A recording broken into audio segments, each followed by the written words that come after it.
And we return.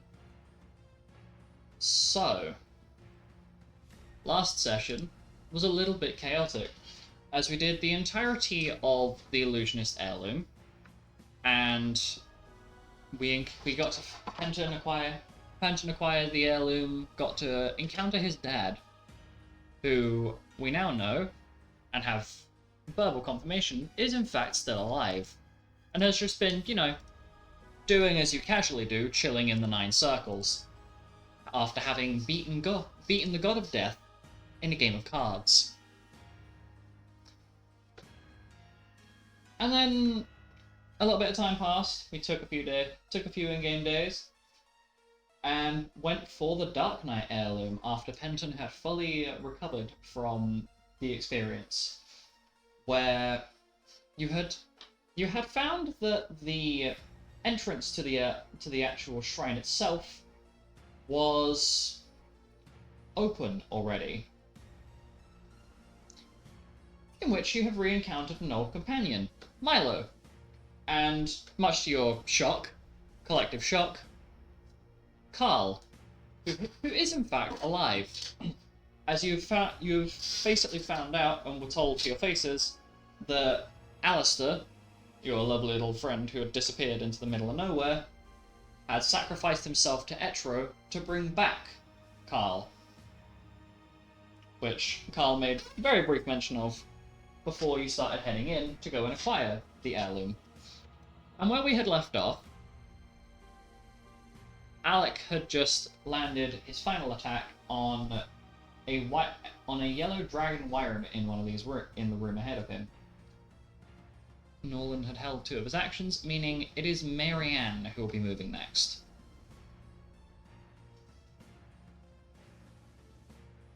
So at your leisure, unless you would like Nolan to move first, as he still has two actions held. Where are we? What's going on? You are at the bottom of the map. What is my movement? You don't know that. I will find 90. Wowie. And we also have haste. Yes, everybody has haste, so that's 60 feet of extra movement, and then the +2 to all the things. 5, 10, 15, 20, 25, 30, 30. Don't rush. Oh. Okay, cool. Where are people going? No one is going anywhere yet, are they? No, not just yet. There is mention that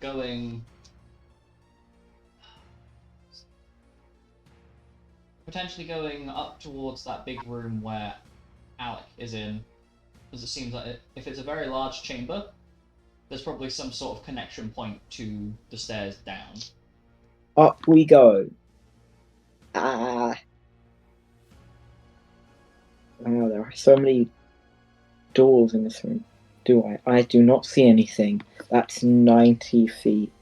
So there's still an additional 60 feet of movement from Hasture before you have to start doing things like dashing.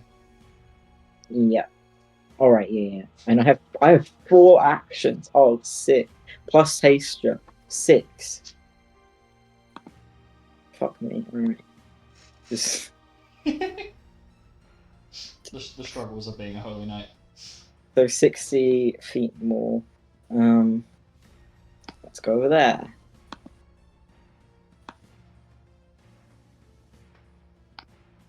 And I see. Oh my god! So as you enter the room, your eyes glance. Marianne's eyes glance around the room. Something feels off in here. Immediately, you spot the yellow dragon Wyramling. Or Wyramling? Fucking yellow dragon Wyram. Ugh. Completely different age category. And then, as you look up at the ceiling, you see a small group of Aramans that were previously hanging from the ceiling that are now flapping and looking around to try and figure out what struck them. As the last thing that happened was Alexander, the tiefling that you just ran past, throwing Ultima into this room, which has definitely pissed off the locals. and it didn't kill them. Oh, Interesting. wait, no, it wasn't ultimate. It may have been something else. Because it's only hit 4 of them. It was Scathe, I Yes, think. I recall now. And yeah, Yes, it it was must have been Scathe. Scathe. I wrote it down. Teehee. Am I close enough to hit that guy? Because it's like there's Yeah, it's literally like right next to that you. cow. Oh, because it's not in the squares. Shit, I'm sorry. 2 seconds. Oh. You just tap them and then. Boom. I didn't even notice that. Some of them are just like a pixel out. That one is not a pixel out. This guy is. Yeah, I apologize for that. Because when I put my monsters down, my monster tokens down, and I copy them, because I'm not lazy, but I'm not writing out the HP bars of like things 15 times over. It does not snap them to grid. Okay, action 1. Where am I? Fucking combat sheet. Yeah. I will.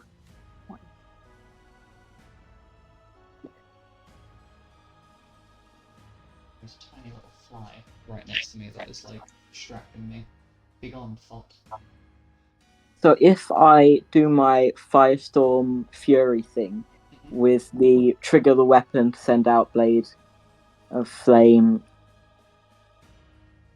do I just roll to hit the creature that I'm actually hitting and then it will auto hit behind, or what? So basically, let me get Marianne's sheet open because I did not have this open.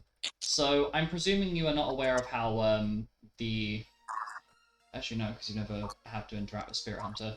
So essentially, where it's that activating the name of the blade to send out like that 90-foot thing, it's essentially allowing you to bitch slap an enemy from a distance. So Marianne would swing her sword, it would send out that wave of fire, and it would do pure fire damage to the thing it hits. I see. I will just do the normal damage then. Like a sword beam, basically. Cool. To the guy that is right next to me. First roll of the day. Oh, that is. Wait, what's my crit range? It is. It is. Oh, why is my crit range so huge? I don't know, Well, that's ask Marianne's excellent. muscles.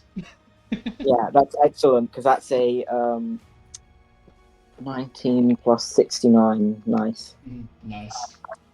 88. 88 hits. Yippee! And my crit multiplier is 5. Wow. Let me check my actual sheet just to make sure I didn't just copy that wrong. That is my crit multiplier. Does this thing take crits? I should probably It ask. does, yes. It does. Okay, so Don't worry, roll I'll let you know when it doesn't take crits. Because roll I actually have everything ready for once. 78 plus 67, and then times 5.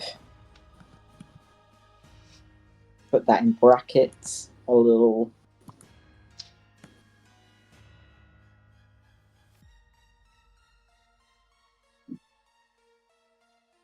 Poggers. 480 slashing damage, I think. Probably. Yeah, definitely. Slashing damage. So, as Marianne draws her blade, and bear in mind, Marianne is one-handing this great sword right now. Yeah. She swings it round, brings it down, and basically splits this Araman in 2, and it pops.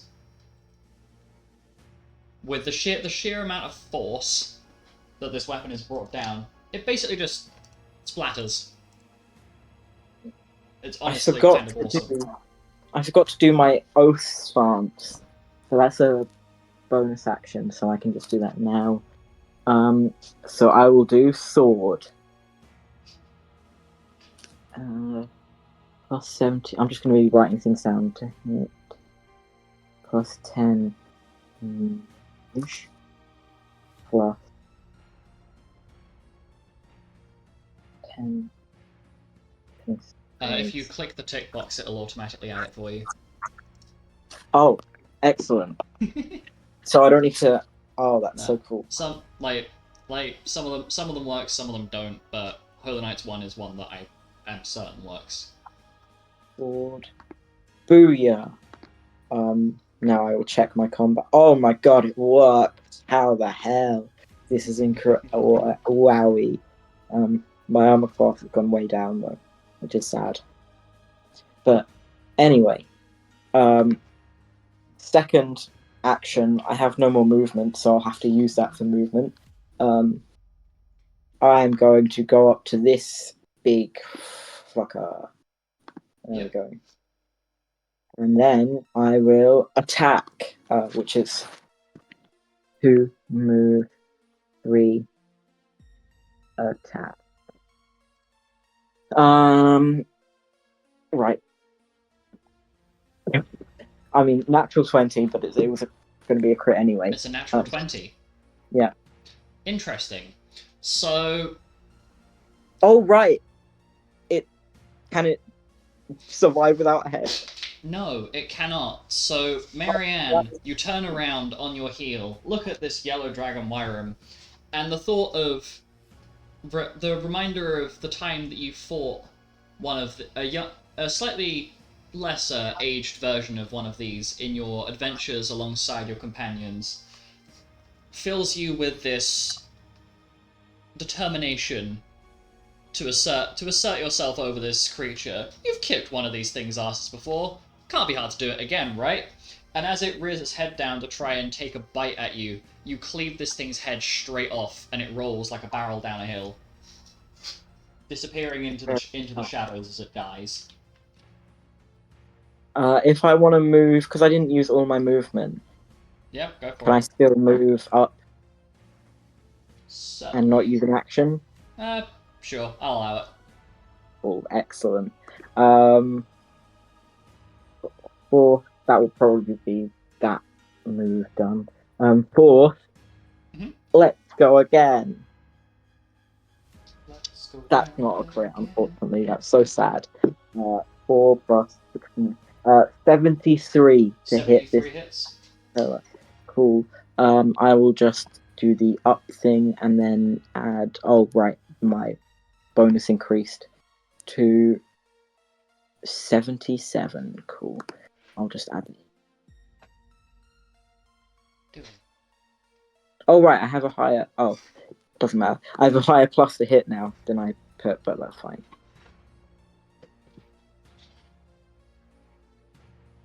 545 damage.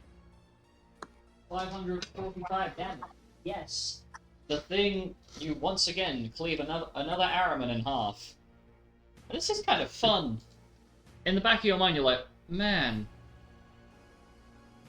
these things are kind of bitches.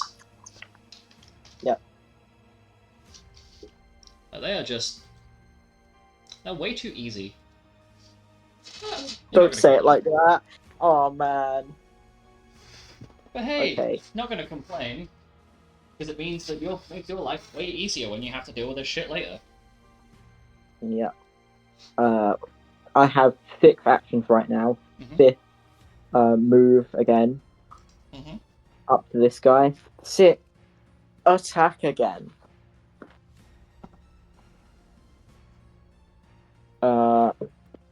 18 plus 70 something.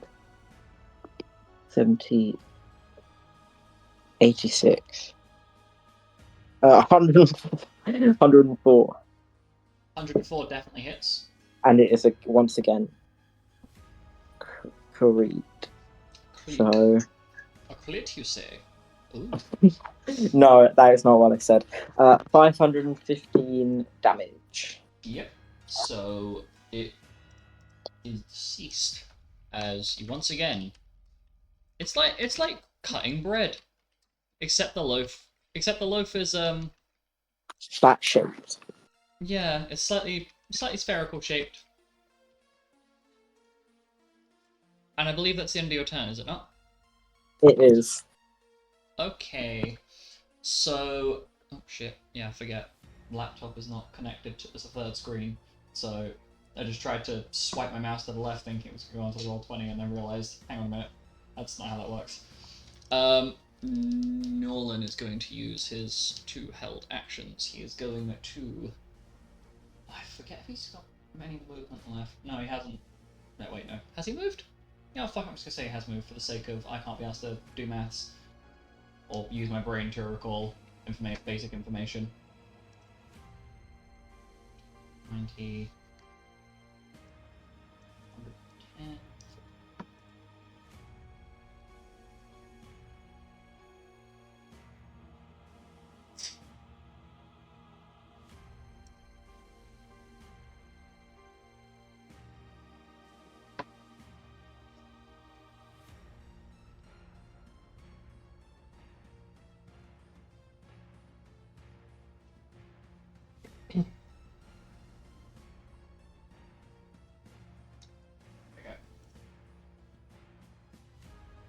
And then using...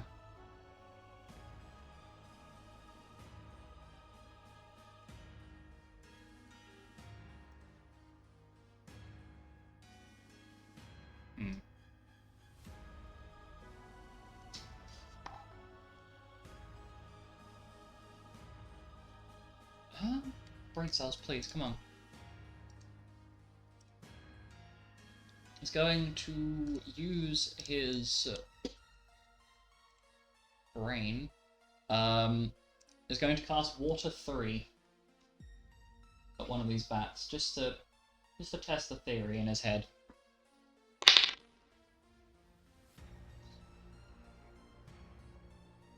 Rolling a 51 to hit, which hits.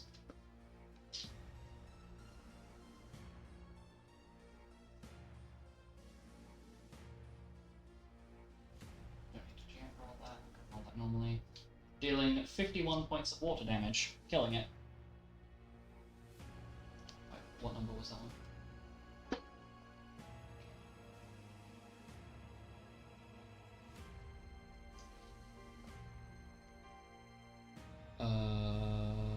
Brain cells, please. Now is not the time to soft reset.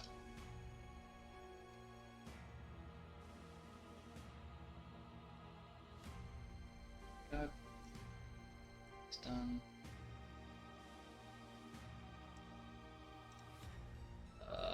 God. Right, yeah, Alice's player is here right now. Delay. So, what I'm gonna do... basically have Alice move up to where Alec is using her movement and how many actions. Scheisse, why did I not prepare for this beforehand? I was literally told several days in advance that, hey, slight delay, and I didn't bother opening the sheet because I'm an idiot.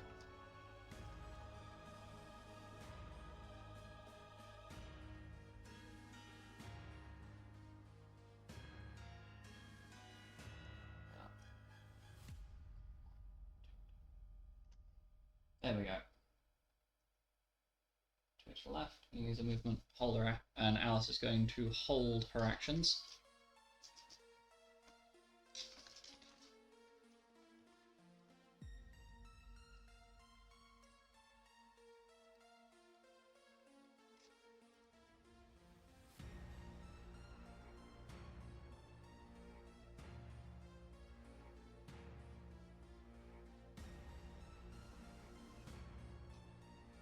Please.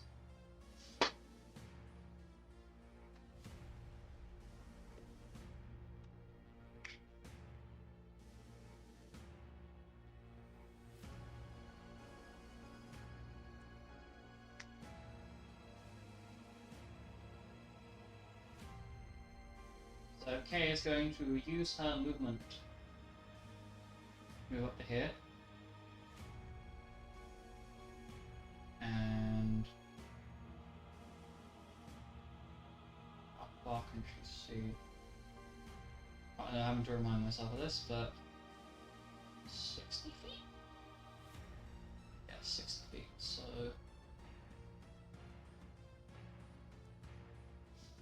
Okay, so Kay is going to use her next action to dash up to Nolan. And then over to Marianne. is going to be a little bit surprised when she sees the 2 Aramans that are in this room, that are remaining in this room.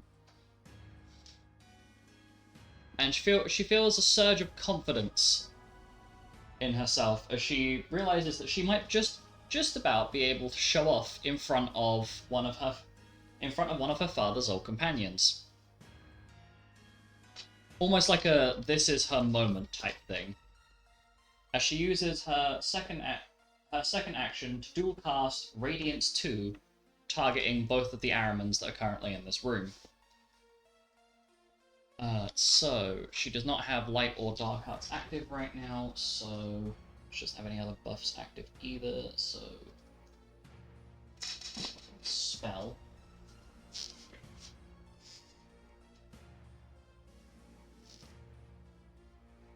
So she rolls... It's the wrong hit bonus, first off.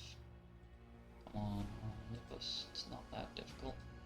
Rolling a 73 to hit with the first, and then a 67 to hit with the second, landing an attack on both, dealing 102 holy damage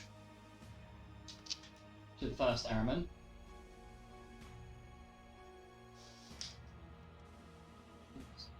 And then the second one does 113 points of damage to it.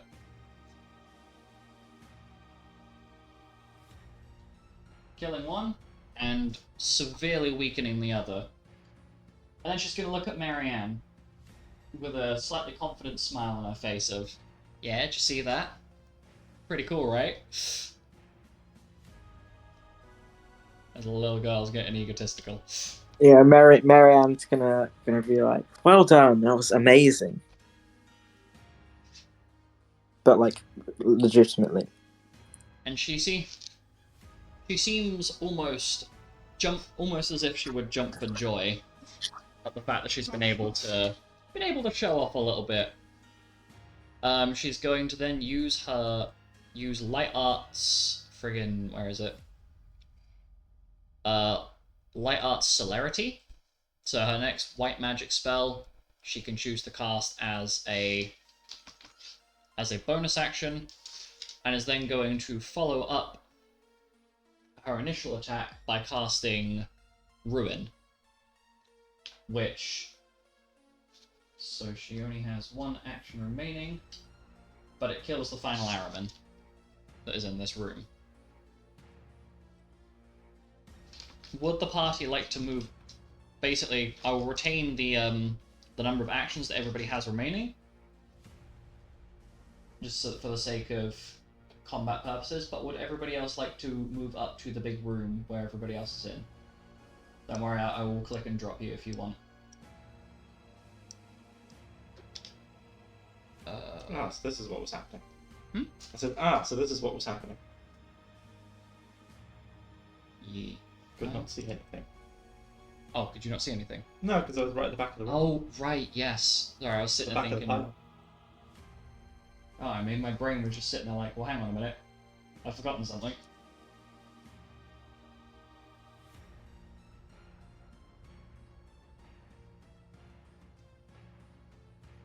Letizia, would you like me to move your token for you?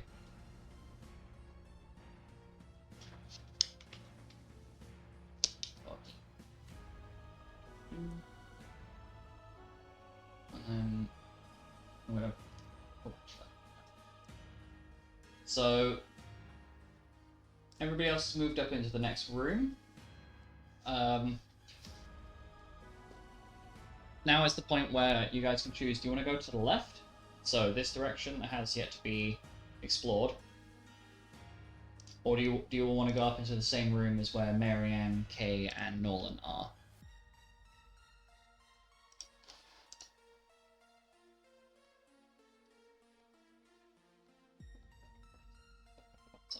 Well, we're not here for any purpose other than grabbing the heirloom, are we? No, not currently. So there's no point in treasure hunting or not anyone to rescue or find, so might as well stick together. Okay. How's the rest of the party feel about this? Yeah. Okay, give me 2 seconds. I'm literally just going to click and drop everyone into the next room. So you are now in the center point of the map. Oh. Shuffle everybody along to. So in this room,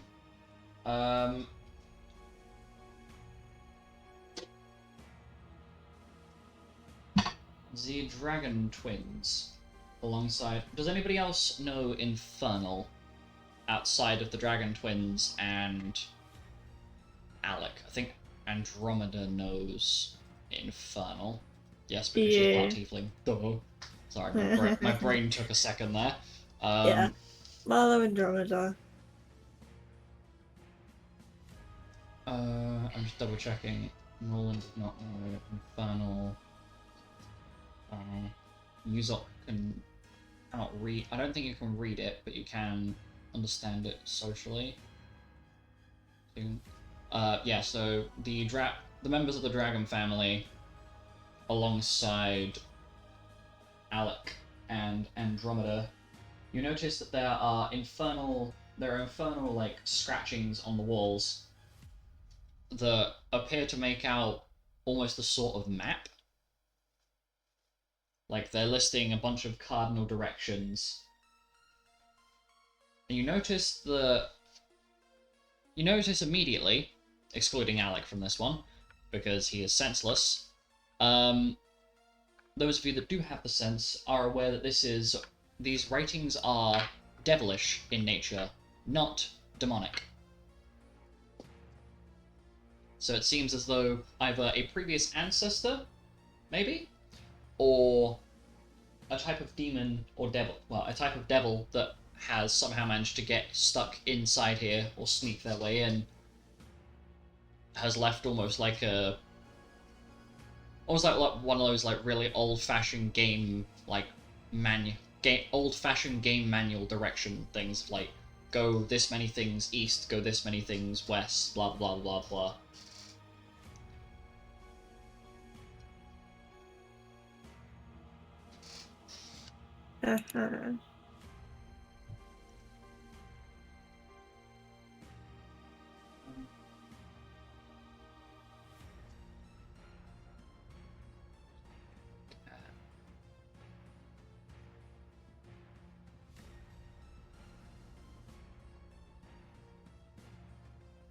So would you like to take some I don't know if you want to take some mental notes of these directions, or...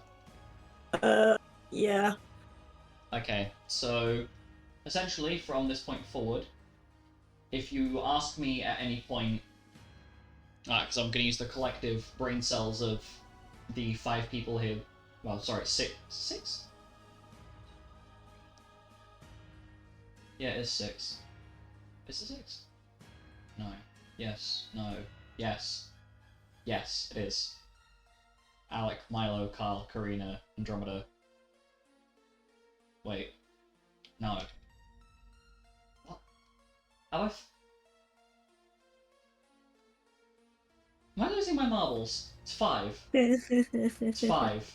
It's 5. Oh my god. It's basic maths. Lupus, come on. You can do super complex maths and understand things, but you can't figure out if it's 4 or 5. If it's fucking 5 or 6. It's 5. Bruh. Okay, here we go. Right. So, between the 5 of you, at any point, if you ask which direction is the fastest way to the heirloom, I will give you a very clear, concise, and specific answer. So you will now know which direction to go at any and all points. Okay. And these inscriptions happen to be... I don't know how much... Actually, I'm going to light up this room a little bit so you can actually see what I'm referring to. I'm going to pop it there. So we'll be able to see that light. That's roughly where the inscriptions are.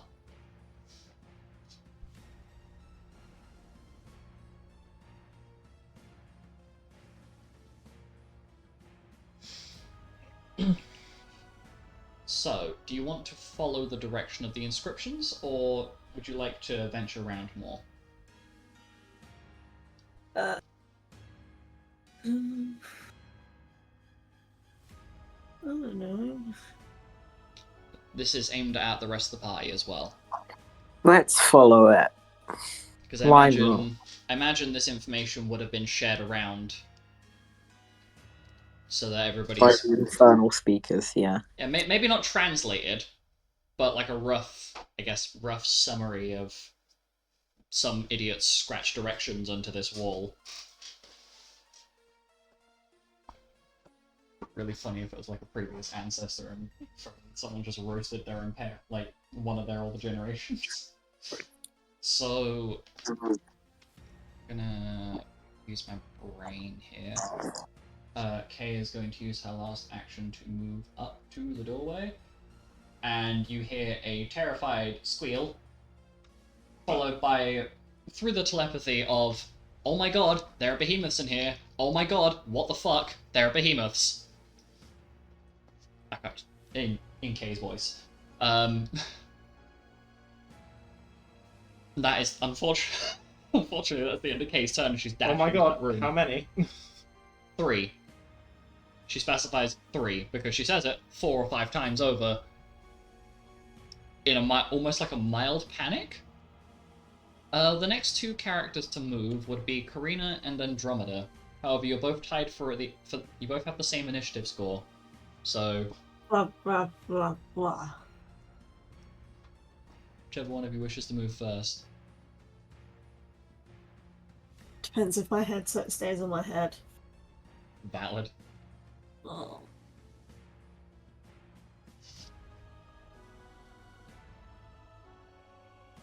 Yes, that's so nice. 3 behemoths. Only 3? You sound disappointed. Maybe I am.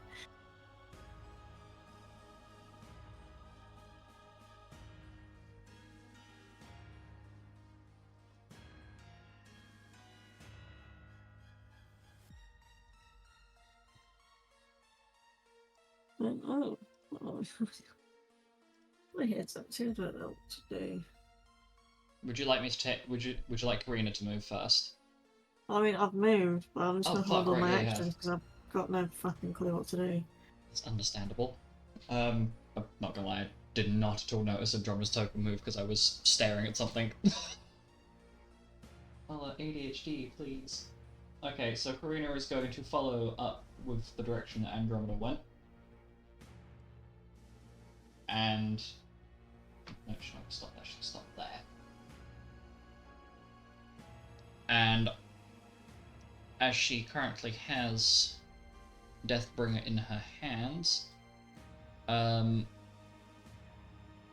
she's gonna look at the behemoths and kind of turn her nose up a little bit. Ugh. Am I really about to... You know what? No. You behemoths aren't worthy of my blade. And she proceeds to cast Darkser.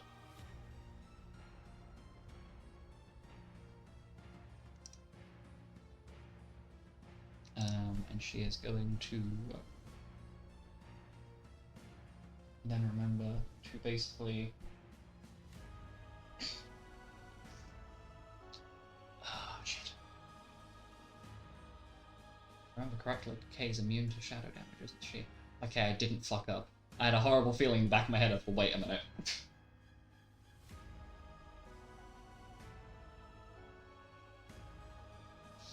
So the three behemoths must make a magical con save. Well, that's a 2 on the dice, a 3 on the dice, and a 6 on the dice. Yeah, no, that's not happening. I'm pretty sure Karina's DCs are, yeah, no, they are not surviving. So they each take 562 shadow damage. Actually, wait, hang on a second. That's wrong. That is incorrect, Lupus. Is it incorrect? No, that is incorrect. Quick maths. No. So correction, because I forgot Karina has a shadow damage increase. It's 1,124 points of shadow damage, which just completely and utterly annihilates them. Um.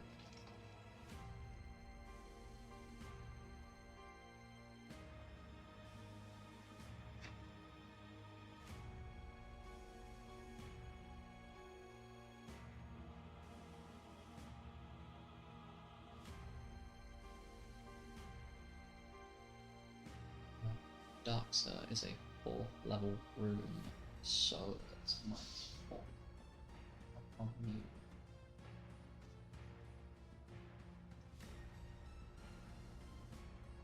Bonk.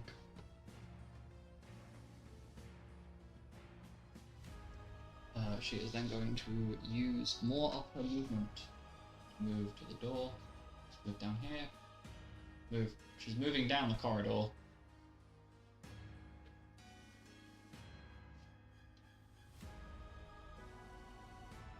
And through the telepathy, she calls out that she may have just found the way further into the shrine. Love the joys of rolling dice for random directions. So, what I'm going to do for this, Karina has used up 2 actions in the process of doing that. That is...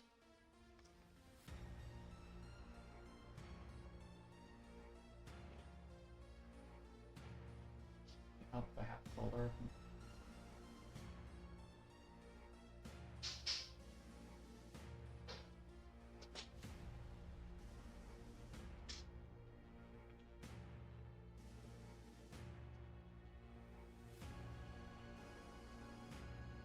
So as you're all...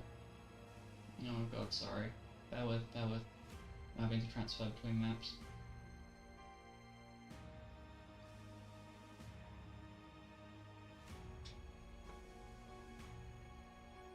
So surprisingly enough, your venture so far has been relatively peaceful. Which is... strange. When I say relatively peaceful, you've encountered, like, a whole bunch of shit on the way here, but compared to what you were probably expecting, it's been a lot quieter than what you may have initially expected to happen. And please cover my ass for a moment whilst I sort out token shit.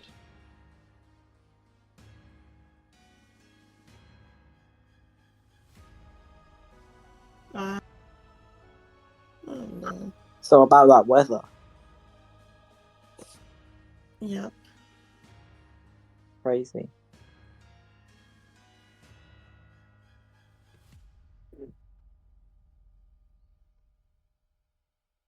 I'm being slow, guys. Just bear with. It was not brain celling.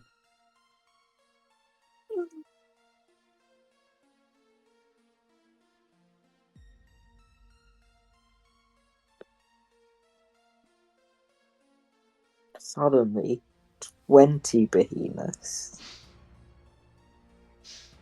I mean, that would be low-key kind of funny, I'm not gonna lie. If I'd had the comical foresight to do so, I would have. Oh my god, look who it is. Oh, Alice! I'm here. Hello! oh my god. Guess who's back? Back again. Okay. Copyright. So, just to catch you up on what you've missed so far, the party has basically walked forward, gone a little bit further into the dungeon, and have just found the next set of stairs. And we are currently in the transference period where I am trying to figure out what the hell is happening whilst moving people between floors because I am being slow. Epic. There's a bird Oh, in the way. also Marianne beheaded a worm. A worm. A Wyron. A Wyram. Big dirty boy. Oh gosh. Okay. Sounds dangerous. It wasn't. It was very undangerous. We love that for it. Mm-hmm. And boom. Party view should be changing. I said the party view should be changing. There we go, thank you. So, you are in the top right. That helps. Yeah, I found. Oh, you moved. Yes, you are in the top right of the map now. As you Found it. go down the stairs to the next area, and find yourself in what appears to be a sort of corridor. As Karina is going to move a little bit further out, and very helpfully point out that she sees what appears to be the entrance of a doorway to the south of her. She's not quite sure if she should continue forwards. And she's going to look to Andromeda.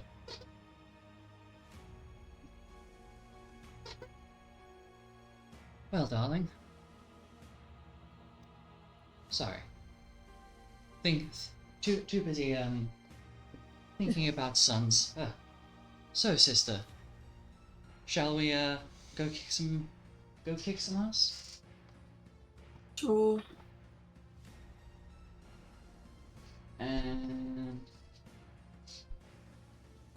I will let you. There are two directions. I'm gonna ping them. So you've got what I appears to be see a sort of. them. Okay. I genuinely am not certain as to what you guys can and cannot see. To be fair, that'd be a really useful. I literally can't see anything past the door. You know, it'd be a really useful update for the Roll20 lighting.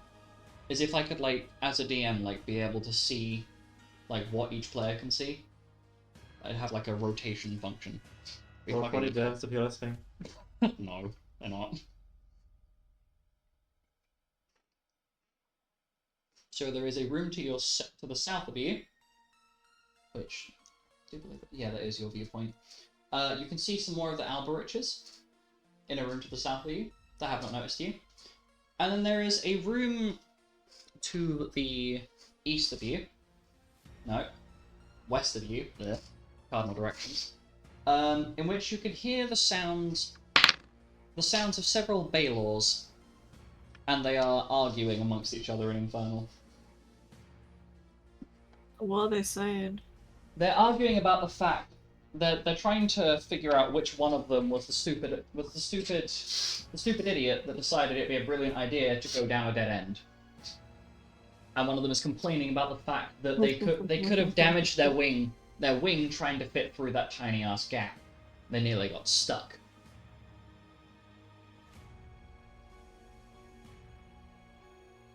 I'm assuming we're supposed to be going south then, It's probably the better idea.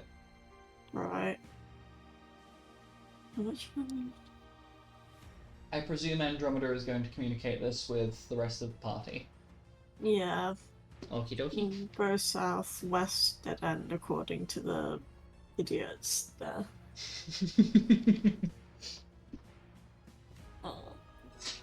Mental maths. You know, mental math. Are they on the ceiling? No, they are visible.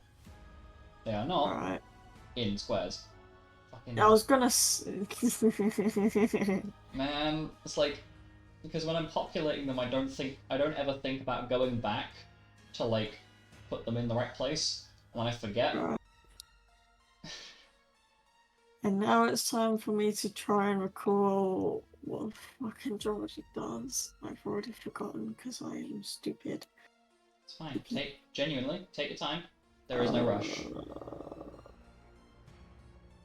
Oh yes, weapon mastery. I've got the claws out. Be using weapon mastery if I don't make a hit.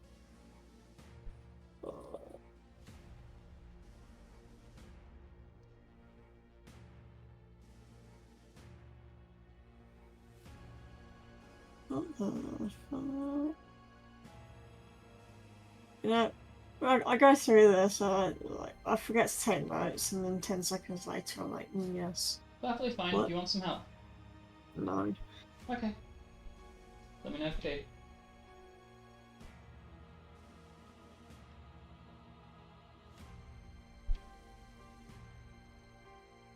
I'm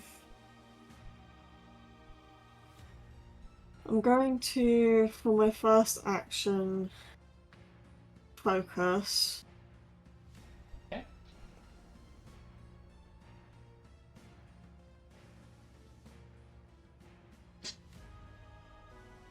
Yeah.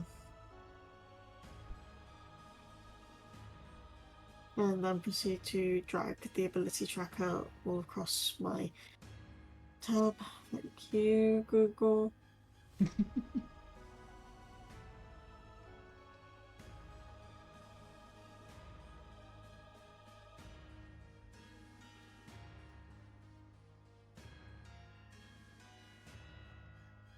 I need to make a concentration check each round.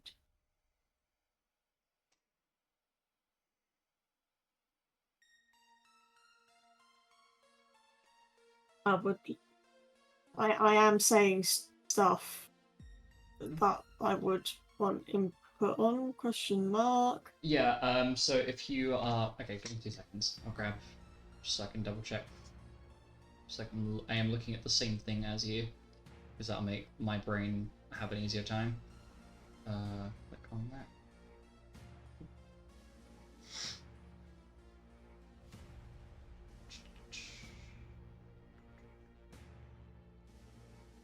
So, the concentration check.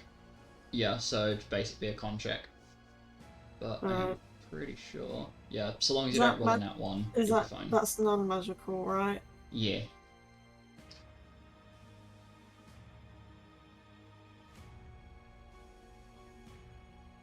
Alright, that's a 55. That is a success. Okay. Then for my second action. I'm just gonna punch because Do it. I don't. Bop them. So you take a swing at the Albrecht. What did you roll for hit? That's what I'm currently doing. Oh, yeah. Sorry, my bad.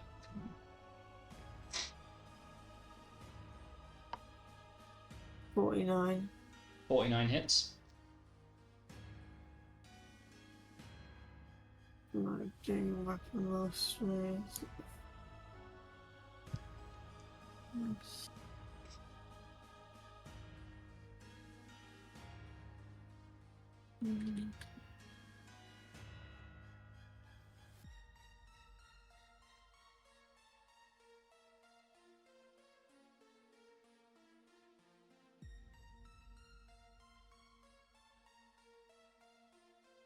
Do I add the damage mod from the unarmed strikes when I do weapon mastery? No, it will just be the damage Right. dice. That's 90 blood. No, not bludgeoning. I'm using the claws. Slashing. 90 points of slashing damage, and they are your claws are adamantine, aren't they? Yeah. Okay. So you do 90 points of slashing damage. The Alberich is still standing, but it looks mildly offended that you just put a claw mark. Well, I say mildly offended. It starts looking offended that you scratched its face before realizing that the claw mark has in fact gone much deeper than the surface markings. It's freaking out a little bit.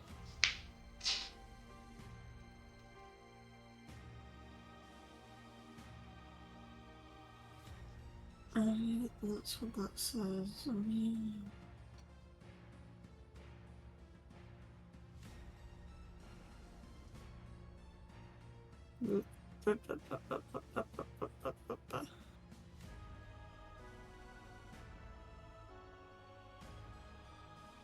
I'm just gonna attack it again. Okay.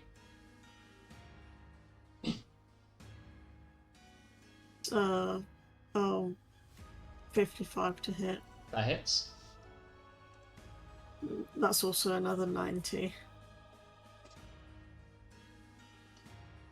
Slashing. Yep.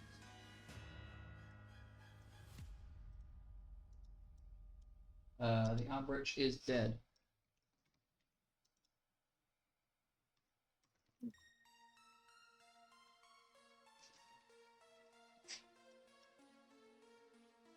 I'll use the last bit of my movement to move up to this guy and attack him.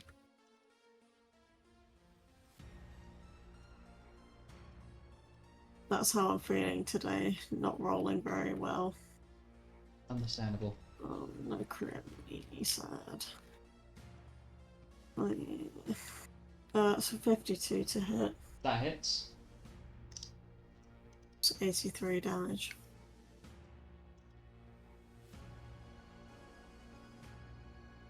And that's the end of Andromeda's turn. Okie dokie.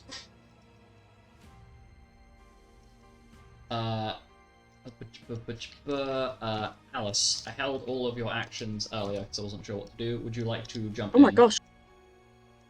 Yeah, okay. God damn, I wasn't ready. How many actions do I have? How many rounds have you done? So because how I've been doing this is because every time the party's cleared a room, I've just held the actions from, like, retained the action count, so you've still got all 6 of your actions. For the sake of I can't be asked Okay. to brain cell, I'll let you keep volume. I'll let you renew your movement. So you are going Okay, Green's yeah, that's direction and perfect. south. Epic.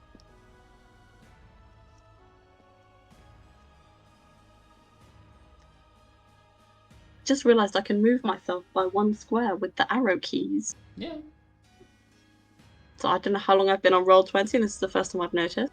Alright, I still haven't figured out how to do the arrow movement thing because my brain is too smooth for it. I just, like, accidentally did it, and I was like, whoa! So now I can do the counting. Yeah. 10, 15, 20, 25, 30, 35, 40. All south? Yes. Because as Andromeda has notified the entire traveling group that essentially there are some Baylors in the room to the west that have gotten themselves stuck. Oh shit! Yeah, I should probably move the stream view down. Okay, so I've done 1 movement speed, so now I'm gonna dash towards these dudes. God, that must be terrifying. You imagine having Alice sprint full speed at you Hello. with a sword drawn. Yes. I'm gonna look at it dead in the eyes and roll to hit Okay. with my blade. Let me get out my good dice. Nah, I thought you were gonna hit it with your ass. Clearly. Huh? Hmm? What did you say? What did you say? Oh, I said I'm getting out my good dice. Nice. Okay, that was not the greatest roll, but we'll take it.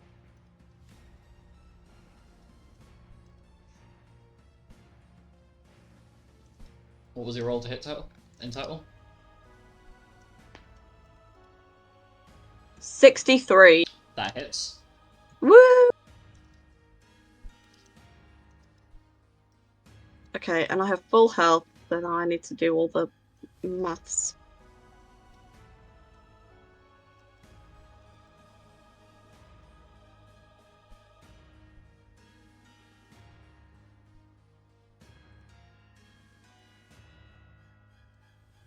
Wait, is it _4 because I'm at full health? Yes. No, it's time. It's. I didn't crit, so it's ×2. Yeah. So. Hold on. Let me get your sheet. Let me get your sheet back up. So because you're at full health, it's the damage modifiers are multiplied by 4. So that 32. The 32 becomes 128. Wait, so it's 68 plus 128. Yes. 128 times 2?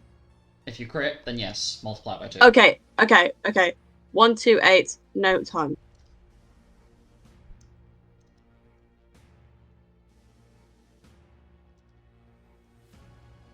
$156. So you end up beheading the Alberich as you sprinted at it, looked it dead in the eyes, swung at it, and now its head is on the floor. And it did a dead. It is dead.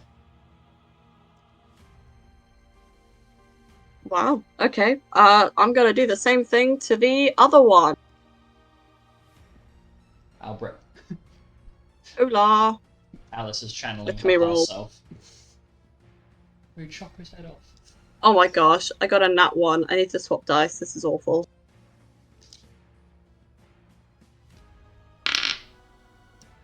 Yeah, you. 53?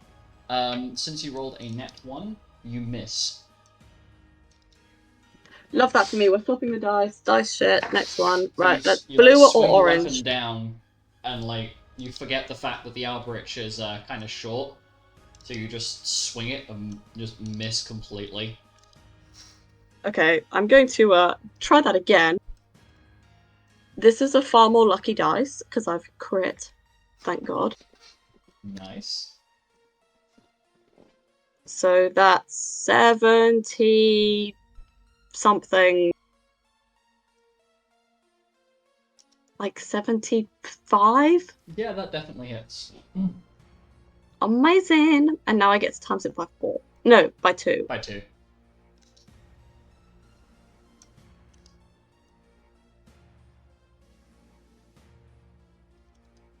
$300 damage! Wow! It is dead. Like, oh my Hell god, it's yeah. dead. Long, long gone. Very much deceased. Epic. I haven't even put Dark Side on. You have not.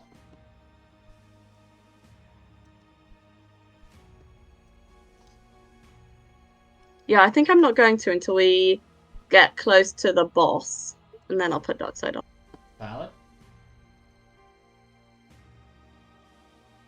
Although I could put it on and every time I whack something it does heal me, so... Yeah, but then you also have to bear in mind that each time we change floors, I'll probably dish out like a few rounds worth of damage. Yeah. Because it's Yeah, not so taking you let's not 6 do- seconds to get from point A to point B. Really? You don't think I can run up the stairs that quickly? More of the amount of time that would have to pass for everybody to move from point A to point B and make sure everybody has Yeah. actually gone the right direction and whatever. Yeah, no, very true. Okay, I'm gonna keep running south. I'm gonna do another dash action to go south. Okay. So as you dash down into the room, Wow. you see four more Albrecht or Alberai, I guess, in this room. However, you can't see completely to the back, but it does sound like there is something towards the back of the room that you cannot currently see. Okay, so I've done 5 actions now. Mhm. Is it also my turn? I'm assuming it is. Yeah, so you would have 1 action left because you have haste J, so stronger haste. Yes. But then I've got the 6 held actions. No, those 6 held actions are what you're currently using because I haven't reset the turn order. Oh, okay. So you've got a Yes, singular no, that action makes left. sense. That makes sense. Sorry, I was like, I No, got it's perfectly confused. Fine. It's perfectly fine. I didn't exactly explain in full detail, so you're good. Don't worry. Okay, so I actually have no more movement speed left, so I'm gonna just see if I have a spell that could do a bonk.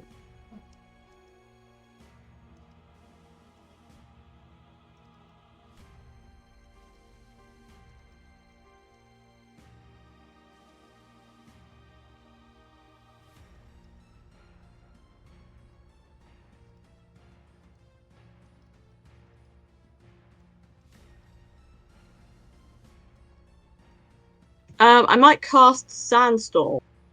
Yep. What I'll do is I'm just gonna have you pop your sheet open real quick in case you need help. Or maybe either poison gas.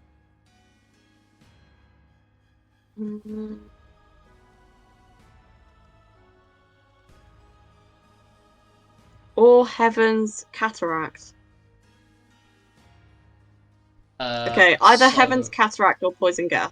Heaven's Cataract would be in a 30-foot radius of you, so if you look at your roll 20, I'll just show you how far around you that is. So this is 30 feet around you. Okay, no, we've got to do Sandstorm then. Because I get to choose the center point. Yeah, so... Okay, Sandstorm it is. I'm I'm casting Sandstorm. Please make a con save. The center Where? point is. What? Sorry. As in, where's the center point? Sorry. Oh, yeah, sorry. The center point is. Let me do a little thing. I'm gonna put a circle on it and put linger, so I can see roughly.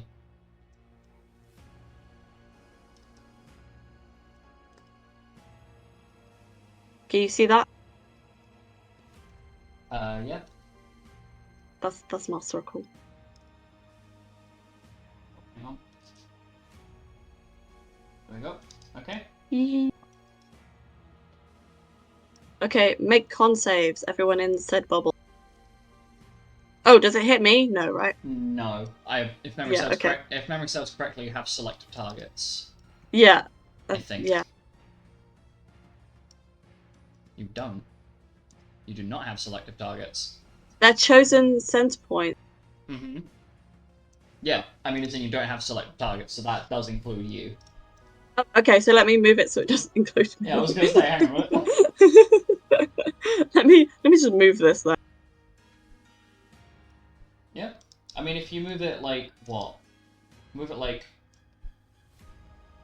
10, 15 feet further down? So like, Yeah. popped it like there. It means it wouldn't hit you anymore. Yeah, I put a little dot. Oh, same place as you. Epic. Yeah, okay.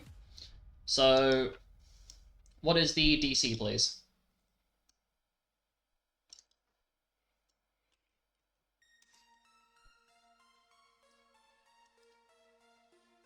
$100.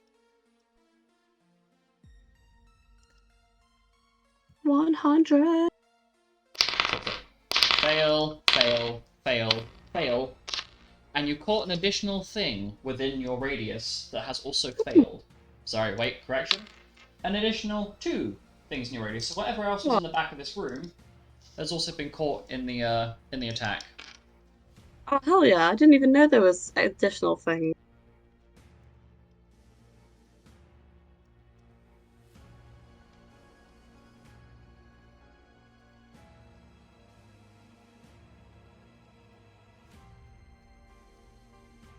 Okay, they take 12d6 damage.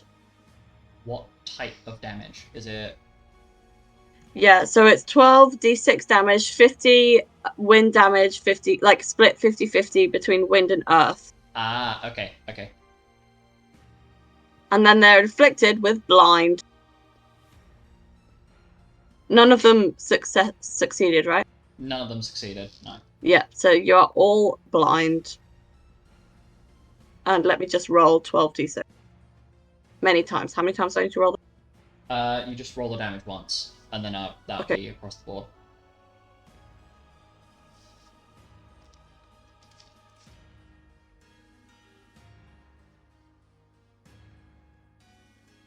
$46 damage. 46, so... It's a 50-50 split, so... So it's 23 wind, 23 earth. Okay. So you do 36 damage total to everything as they appeared. As the 2 things that you attacked in the back have 10 resistance to earth, though you can't really make out what they are because you can't see them. I cannot see them. Not currently, no. And then the Alberiches have 10 points of wind resistance. I think I've just quoted that the right way around. Yes, the Alberiches And they're have 10 all wind blind. resistance. They are all blind now, yes. For the duration of... It doesn't say the duration. Roll me a 1d6. Oh yeah, 1d6. Let me roll 1d6.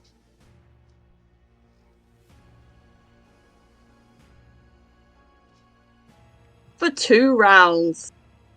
Okay. And that is your last action, yes? Yep, I'm done. Okay. So, Karina. So, still got 3 actions left with her. Scheisse. 150. Oh, that's the wrong bubble. That's a bubble, that's not a line.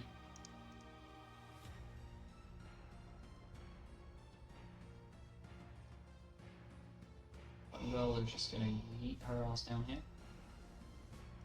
And as she enters the room, she She calls out through the telepathy that mainly to notify Alice, but just to give everybody else a general summary, that the things she encountered, that the things that are in this room that aren't the Alberiches are apocryphas, which are demons that feed on on negative emotions like fear, and they really like a sense of dread. So something's drawing them here, because these are demons in a shrine dedicated to a devil. So why they're here, fuck knows, but they're here. Alice, question for you. Yeah. Are you immune to shadow damage? I don't think so. What's your genuine question? What's your bonus to Oh, I'm con half. saves? What's your bonus to con saves? Unmagical or magical? Magical.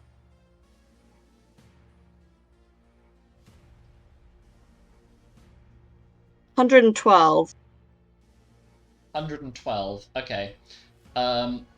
So can you make a con save, please, as Karina is going to cast Darkzer in this room. Actually, 114. 114. 114. Yes. That's a fail. Yes. Oh no.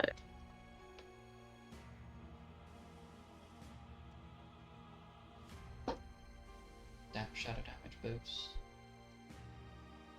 So, the Apocryphers... The Apocryphers that are in this room, and the Alberiches, are deceased. As she deals 1,186 shadow damage. And, My shadow damage is half. Yep, so you cut that down by... So you cut that down by 2, apply your resistance numbers.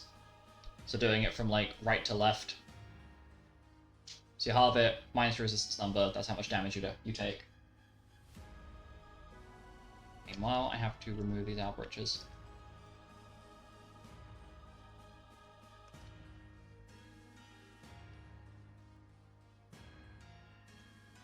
She couldn't have done a slightly less powerful spell, no? Well, how I'm going to play this out is that she kind of forgot that you were in the room as You know, just taking a third of my HP there. because she saw the Apocryphers and was like, right, you shouldn't be here. Why is Apocrypha such a fucking annoying word to spell?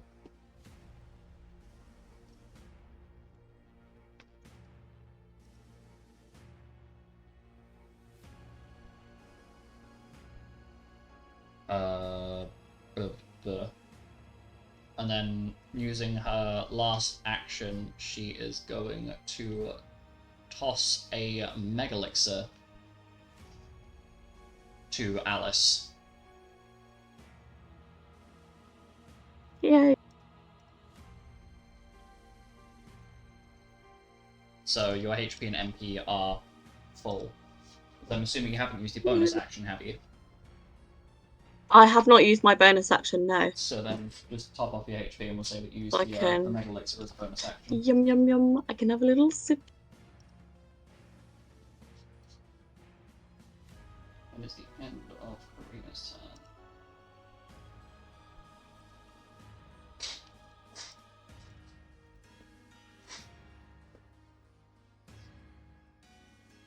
Checkbox that.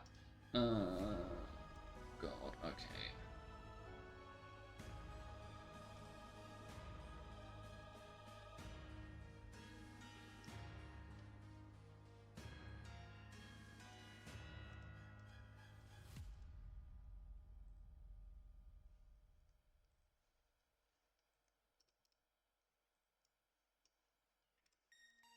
Oh boy.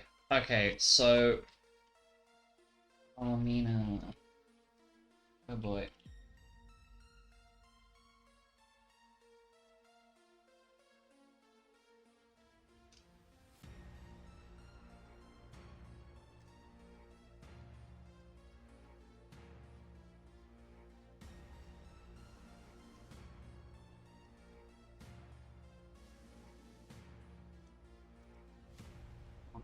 What's the flare token is? There. That one. It's going to use a movement. It's going to hold her actions. No, she's not. Hold her actions.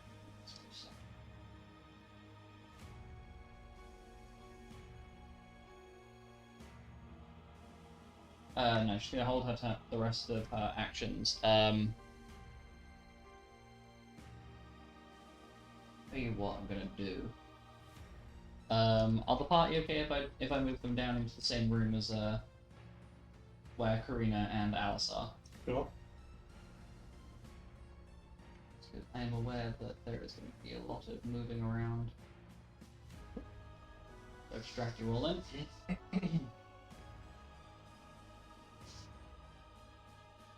Fuck it. Because the next person to act would either be Carmina or Luna? Carmina first.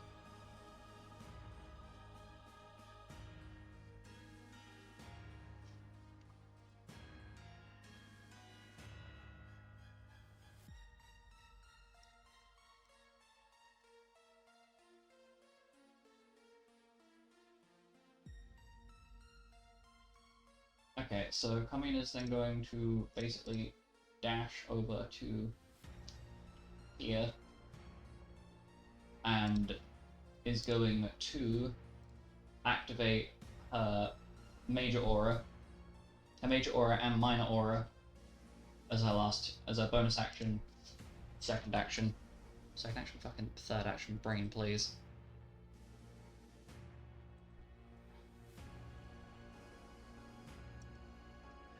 So, while you are within 15 feet of Carmina, you will gain plus 10 to crit, and then you will have plus 28 to charisma.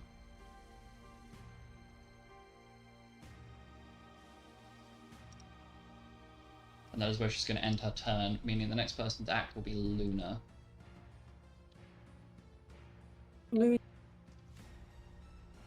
Oh shit, fucking moved. Yeah, sorry, I've moved everybody down, just so then you're not having to step back and wait.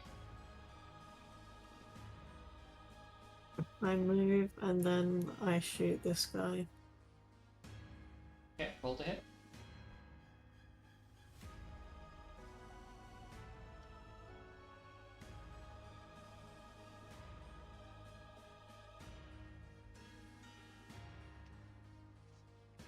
For fuck's sake, 89. It's not even a crit. It is a crit. Remember, you're in the Carmina bubble. Oh yeah. I guess it's a crit.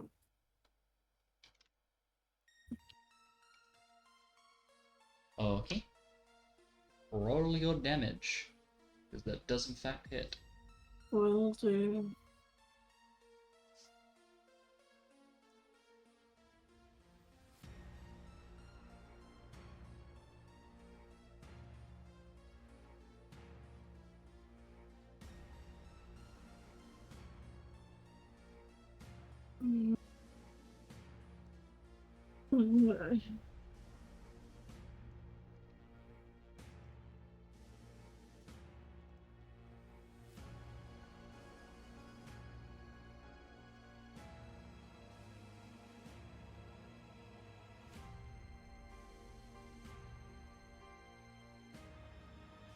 Oh, that makes sense. I've been using the Lunary marriage. I've changed it. 728 damage. It also ignores 20 piercing. It dies as your arrow rips through it like a hot knife through butter. And then I shoot its friend that I can see. Sorry, I should giggle like a child at that. It's like, fuck you and fuck your friend. And then yeah. I do even more damage. 700. It's Damn! 94 to hit, 780 total. Okay, yep, it's dead. That's 2 actions. Oh yeah, we have haste. I forgot about that. Yeah. Use my third action to. Oh wait, no, I've still got 60 feet from haste. Ha. Ha. And then I shoot that guy. Yep.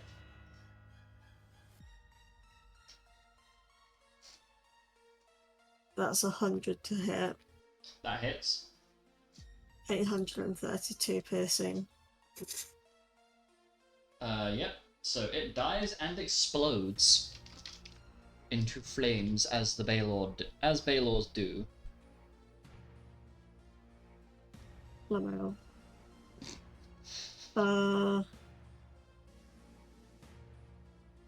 25.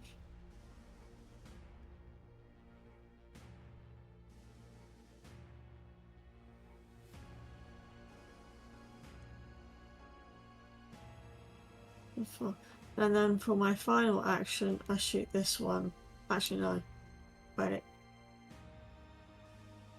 Yeah. I'll shoot that one. Okay. Bottom one, yeah. Yeah. That's in that one, so never mind.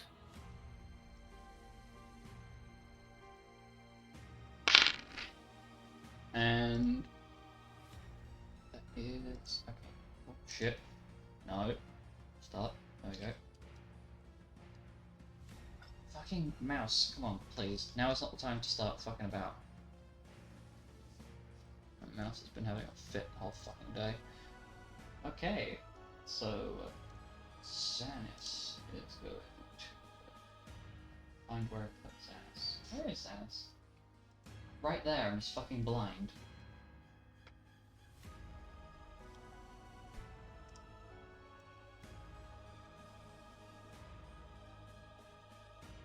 No, that's not where I put you.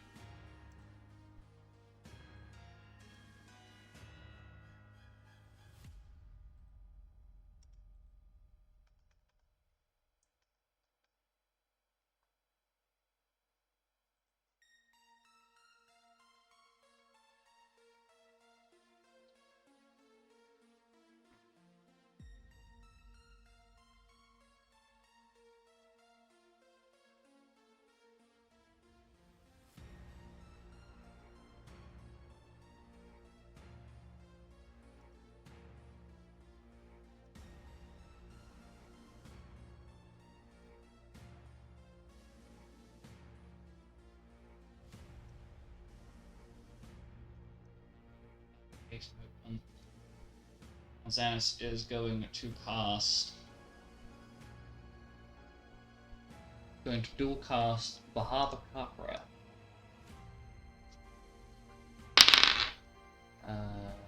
That hits. He's going to dual cast it, targeting 2 at one, 2 at the other. They will hit, but no crit.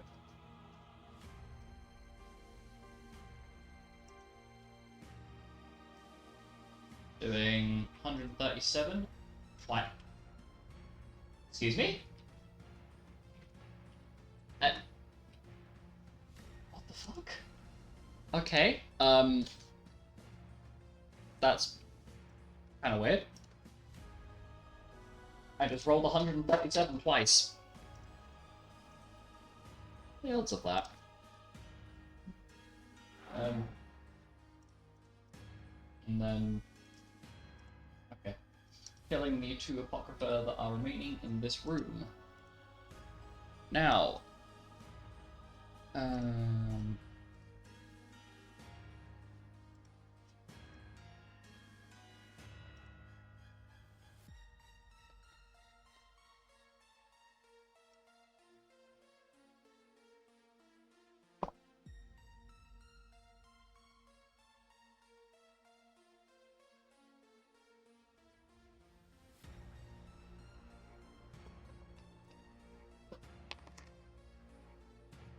Okay.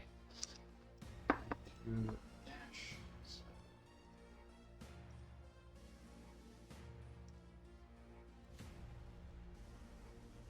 And as Xanis picks a pathway and goes down it, he calls out that he has located the next entryway down to the next floor. Now, I'd like to ask a question to you as a party. I am vividly aware that the things that are following on the next couple floors are not going to actually be able to make a dent in you like I thought they were. So, I offer you an olive branch. We'll jump through the next 2 floors, and I will basically reduce down. I say reduce down. Do a very small amount of damage to each party member. Because I imagine that you don't want to have to sit there and wait for relatively harmless monsters to perish. That sounds fine for me. I ask this to the whole party because I don't want to bore you. Sounds cool. We are steamrolling through them, like. Yeah, that's fine. Bear with me as I basically bunch you all together and move you into the next zone. So as you go down the next 2 floors, you encounter dark behemoths, adamantine golems, more albriches and balors, and strangely enough, some silver dragon wyverns.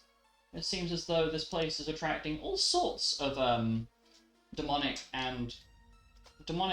attention, devilish attention, and even the attention of things that you would, I suppose, classify as more angelic in nature.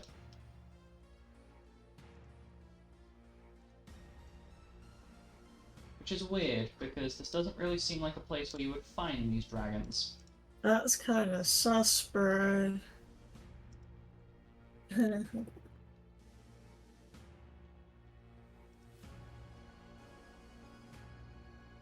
And Karina, as Karina's taking the lead with the dragon twins kind of taking up the midsection.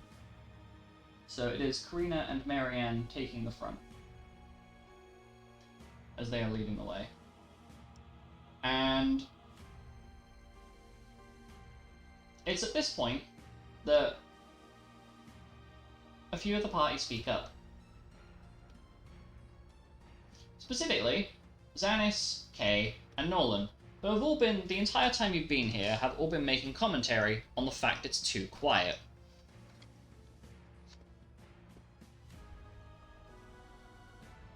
And so, through the telepathy, you hear Kay go, "Hey, so, why do you think we've not really had to fight, have any proper fights here?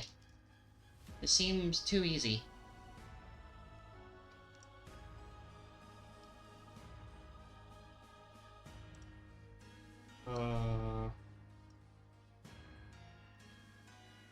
No idea, to be honest. Maybe we're just really strong. Maybe that's it. Maybe because there's like loads of us. There is a lot of us, that's true. Maybe something else has already been through. But I've not seen any corpses of anything as we've walked through, so Nolan turns his head, although he's talking through the telepathy, he turns his head towards Milo and Carl. "Say, lads, you haven't seen. I'm presuming that neither of you have gone this far in either."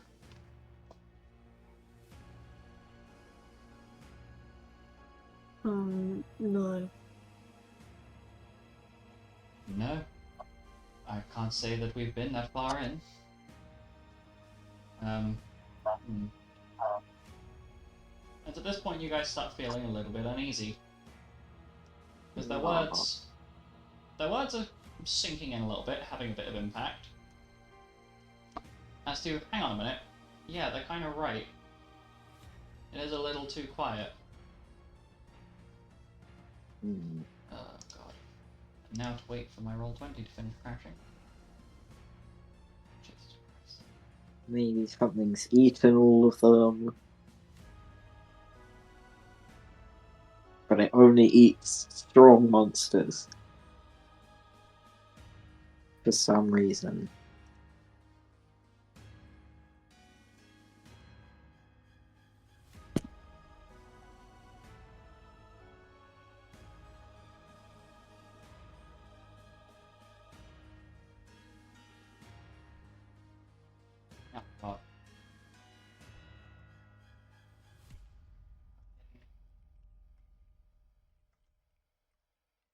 Sorry, bear with me because this map is Bearing. it's very large. Oh dear. I'm gonna change it back. Well, let's hope my shitty laptop can withstand. No. Beep. That was really well timed. Let's hope my shitty laptop can withstand Discord disconnect sound. That was not me. I know it wasn't, but it was still really well timed. I didn't even hear it. Please bear with as I'm sorting this out. So you proceed down to the next floor. I'm not going to run you through the whole thing. I'm just going to put you on the relevant point of interest.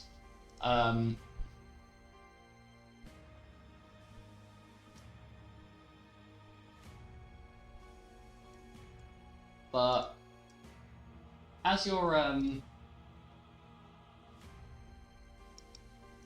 along, there are no more enemies on this bottommost floor, but there is this really obnoxiously long hallway. Like, holy shit, this is a long hallway. If I've done this right, I should have highlighted the whole... You know what, be smart if I just light the whole fucker up. You know, like a person with an actual functional brain would. It's an ADHD joke. This is where I find out that Alex's laptop just spontaneously catches fire. Goes up in flames.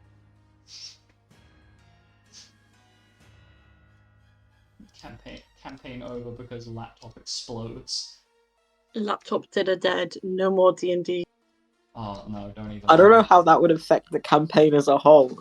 I would be. Like, it I would be explodes too If so everyone's hard. laptop spontaneously explodes, It explodes so hard it destroys the It destroys the fabric of server the that world all we're the living sheets on. are kept in. And also the entire website of Roll20. No, And also the I'd entire be so sad. mass IT failure worldwide due to map too big. Send help, please.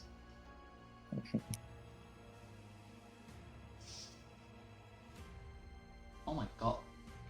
Please. Oh right, just trying to load it in. Bear with, I am lighting up the hallway. But as you go down, you encounter absolutely zero resistance. And you start to feel very uncomfortable. Because every single other heirloom, you've had to fight tooth and nail for. Okay, yeah, now I'm starting to get a bit creeped out. Not gonna lie. I think it's possible that whatever boss protects, whatever creature protects the heirloom, is on a whole different level. you think we just missed it? That would certainly be convenient, wouldn't it? If we just sort of waltz past it, grab the heirloom and leave. I know. Never encounter it. So I somehow doubt that will be the case. Yeah, it sounds slightly too convenient. I can dream. You come in. And so, you proceed, being increasingly more concerned about what's happening. I'd like to So switch this from is- my. I'd like to switch from my sword cane to my cards to be my ready weapon. Yeah? Yep.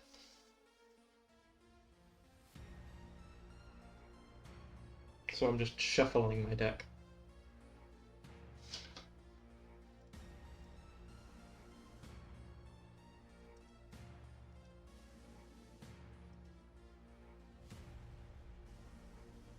Use low quality texture for this. Because I realised I did not save my previous thing. It's fine. Literally using a brick wall PNG. What has life become? And you managed to make it down. all the way down to the shrine, to the center point of this location, where the enshrined heirloom is kept. Oh my god, why are you doing this now? I love the fact I'm having to run everything in 144p because YouTube has decided no.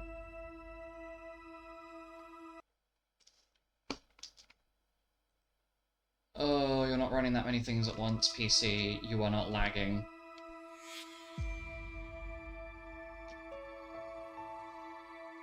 And it's surprising, despite everything, it's a surprisingly beautiful location. The walls are decorated in... these obsidian walls are decorated in gold and silver, and it's surprisingly beautiful, all things considered. And of the three of you that are here to accept this heirloom, I now ask the ever so important question of who takes the heirloom. Not Milo.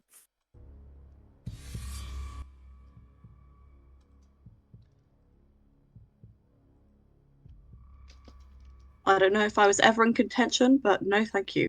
No, We already have one. you are not the appropriate sage for this. Yeah, I didn't think I was, but there was this awkward silence, so I thought I would say no. Don't be greedy, Alex. You already have one.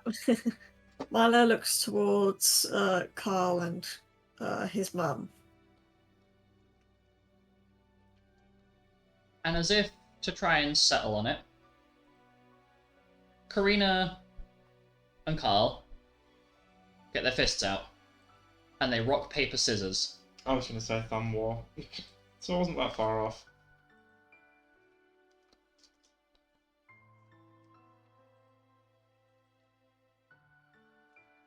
Because I do believe...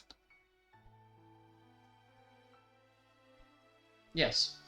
And Karina is the one who wins the rock, paper, scissors. Well, darling, don't feel too bad about it. After all, nobody has beaten your mother in a game of rock, paper, scissors since, well, ever. And Karina takes the Infernal's eternal rest from its pedestal. You will have to bear with me a moment, as I have to add this in. However, additionally, Milo, Carl, and Karina all attain their bloodline runes. Oh, I should have coded this in beforehand, but me being... So, please chit-chat amongst yourselves for a moment. Sorry, I know I keep doing this, but bear with me here.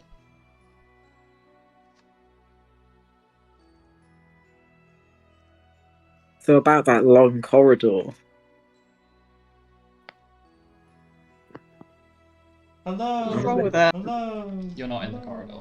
Oh, okay. I just feel like this is a thing I have to specify. I thought it was in the corridor. Kenton loves echoes. I do. Amazing. I love the sound of my own voice. What can I say? That's so true. We all know That's that. But it's so important, it bears repeating.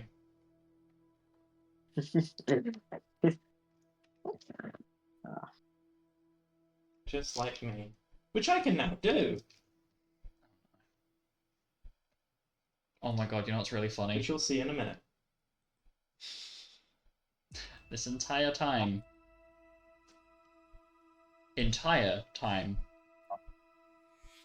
I completely forgot to put the magic bonus of Karina's weapon in. So it's a plus 5 weapon. It's a plus 5 weapon, but I've never had that. I've never put it in. I am a fucking So fool. sad for Karina. She's been debuffed the whole time. Yeah, literally. And we didn't even know. I should have noticed. But no, so the heirloom is now in your hands. And this... Oh, I say in your hands. And it is uncomfortably easy.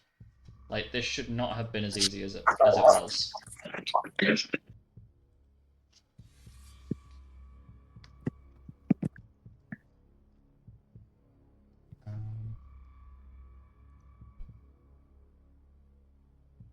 Sorry, it's gonna take a second, please.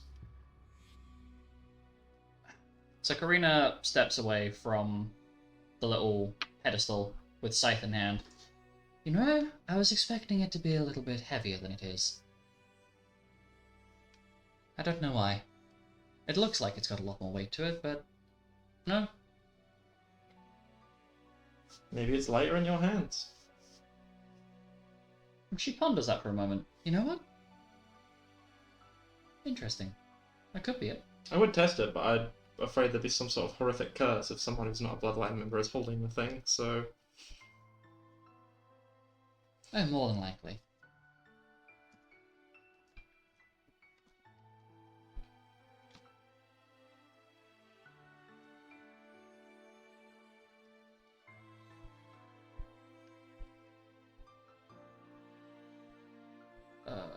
Fucking hell. I should have done this beforehand.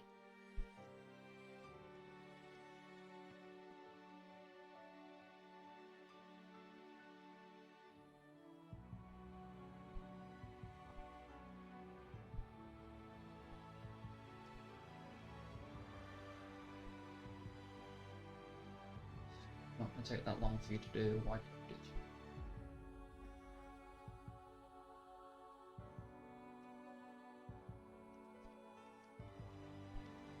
I'm just scrolling through my spell list.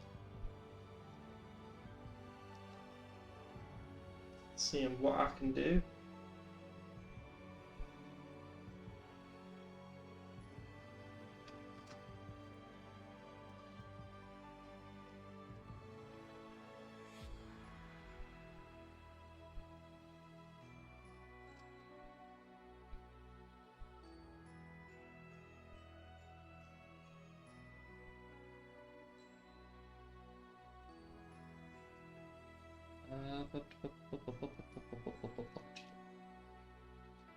And so, with this in mind, you all start to slowly and steadily make your way back. Okay, there we go. Just need to do that, and then it's done. Now I can actually finish what I was supposed to be doing, which was actually running a campaign rather than being an absolute boo.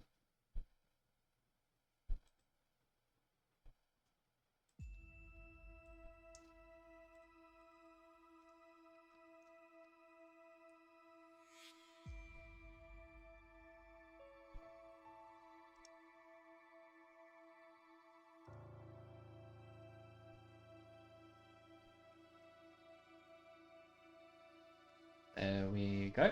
Okay, that's sorted. And then watches I've not put. No, I have put a runes page on there, I think. Okay. So as you start making your way back, you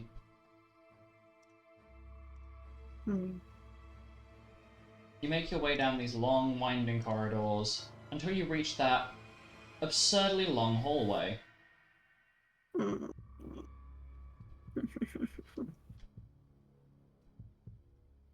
It's like, huh, this is interesting. Seems a little unusual, but you know. And there's one recurring theme amongst all of this that really, really just does not make you feel comfortable. That is the fact that there's one part of this wall that appears to be absolutely smothered in warning symbols.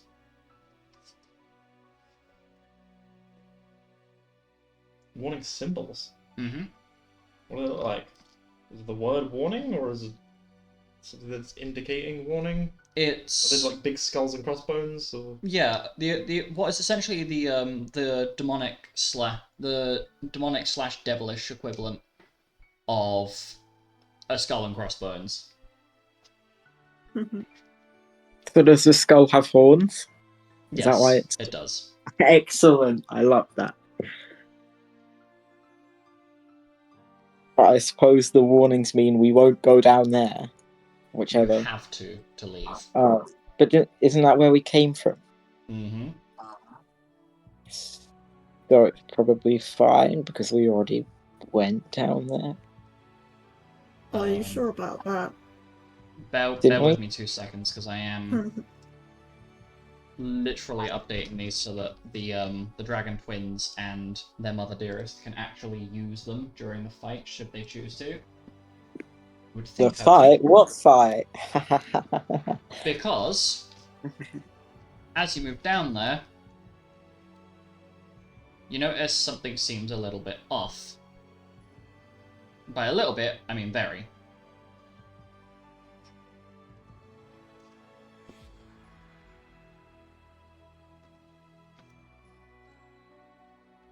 Um,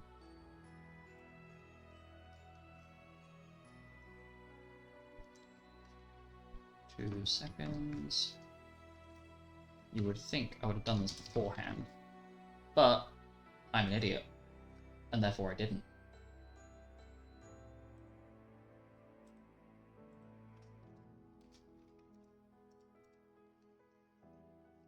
Didn't even prepare the fight music. Sorry guys, please bear with me, I am being a bit of an idiot. I should have done this beforehand. it's okay. It's fine. Because I was going to Giving put me it the time to beforehand, but I didn't think we'd get that far. So I didn't want to... Cue the elevator music. Bum, bum, bum, bum, bum. Bum, bum, bum. Bum, bum, bum, bum, bum, bum, bum, bum, bum. I'm not entirely sure that's elevator music, but meowing. You know what? It's close enough. Bum, bum, bum, bum, bum, bum, bum, bum, bum. Okay, so... Ding bong. Okay, so as you start making your way down, I'm going to change the map over, listen to you all scream in horror as you are in the bottom rightmost corner of the Oh, map. Jesus fucking Christ, that's a long ass corridor. Yes. Me when I see a brick wall texture. Yeah, I apologize. Mouse, please, now is not the time to start fucking me around. Hello, mouse. There we go. Oh my god, mouse, stop.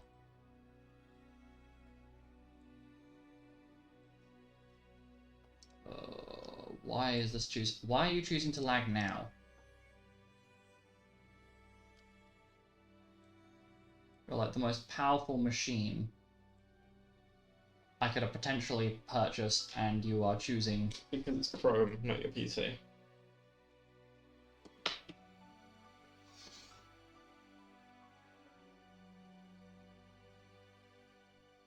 Okay, sorry guys, bear with me. It's supposed to be all tense and terrifying and oh shit. And then I've not got anything ready.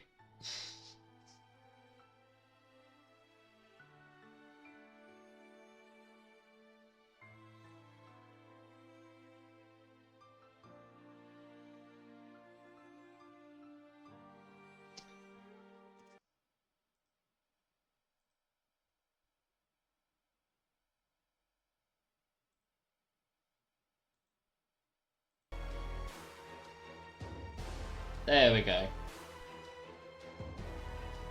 Sorted. And as you begin to move,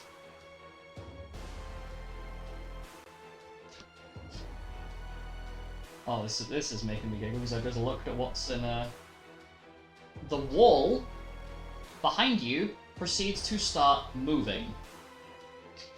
Uh-oh. completely blocking off your escape. As it starts sliding, like, for the sake of simplicity, this corridor is a lot... It's not, I guess, proportionally accurate. But... Alright, bro. Uh-oh. Well, it can't be very big, and as that happens, my browser crashes. Rip. Rest in peace, Alex browser. And so, you are brought face to face with the thing that has deterred anything else from being in here. Yikes. As this entity proceeds to start pulling itself away, and you recognize the fact that basically as it's moved far enough forwards that it has created an airtight seal, meaning that there is no possible way, even if you were to, like, I don't know, fluid form, for example, there will be no way for you to get around this thing. And its legs are slowly dragging it further across the floor towards you.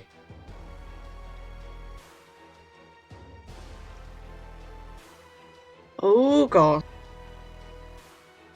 I'm just Man, gonna get an image for it. Do we need that's to reroll awkward. initiative?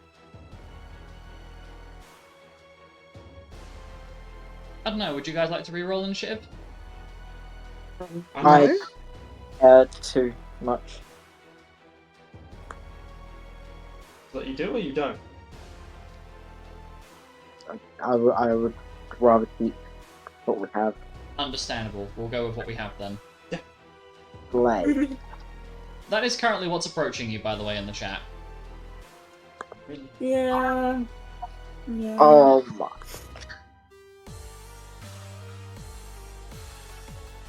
As it is slowly, and it's got like these, like, almost like spider-like legs in the wall, in the frontmost part of the wall near the ground. It's slowly pulling it along. And it gets the jump on you.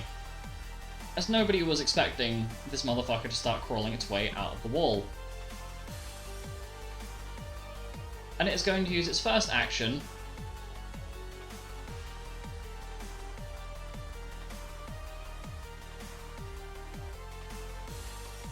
to trigger off Master of Death, Mind. The fuck does that mean? Uh-oh. Unfortunately, you do not have a necromancer in your party, so you will not know what this means. I'm sure we'll find out. Uh-oh. I'm sure we're about to find out. Uh-oh.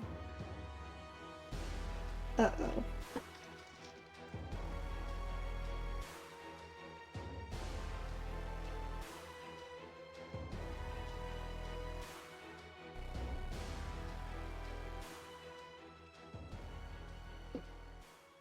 So, top of the initiative order, Penton. Okay then, well, I guess I'll be switching back to my Phantasmal Swan Song, because I switched to the cards to use Emerald Automation on initiative, so... Okay. So...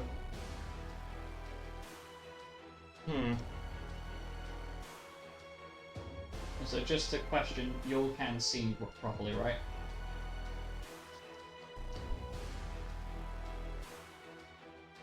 Okay. The irony, I'm going to have to refresh the DM view. Because it's bugged.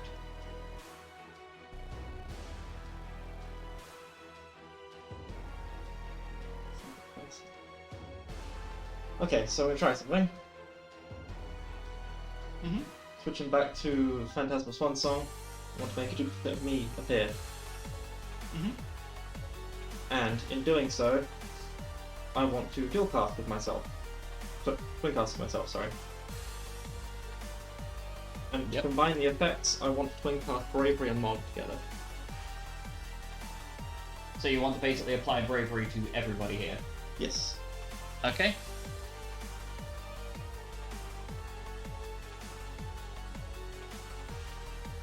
So that is how much of an increase? Plus 30. Plus 30. And how long does that last? That will last... Which duration would it take, or would it combine the two? It'll be Bravery's duration. Because the Mogul effect will apply separately. For 28 minutes. Okay, so for the next 28 minutes, everybody has Bravery, and you also now have Mog as well. Woo. Twin casting uses up my whole action, doesn't it? My whole turn, doesn't It it? uses up the action that uses up one action from both casters. If So you're it's using two actions. two actions for me then. Yes. Okay, so no one's applied. Do we have haste at the moment? I think we do, but has it been dispelled by this big wall or? Hold on.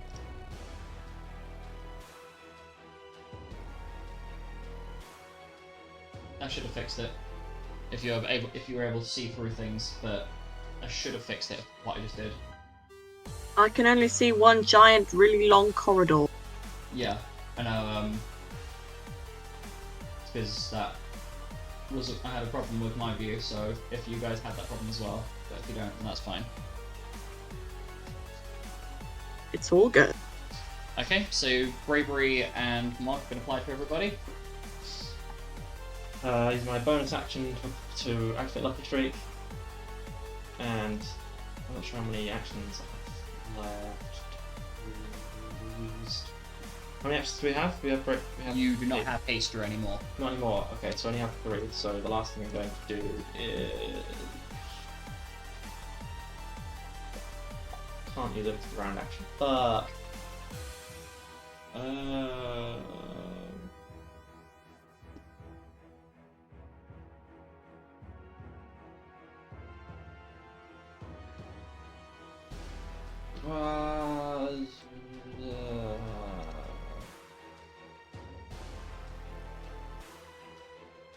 Let's just hit it or something.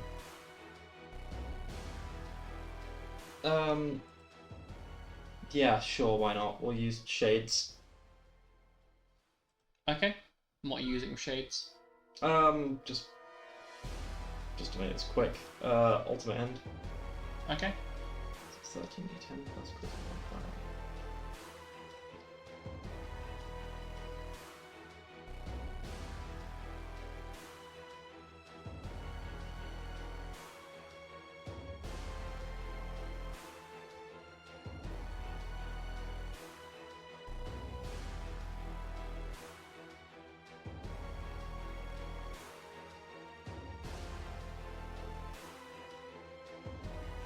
The 108 damage.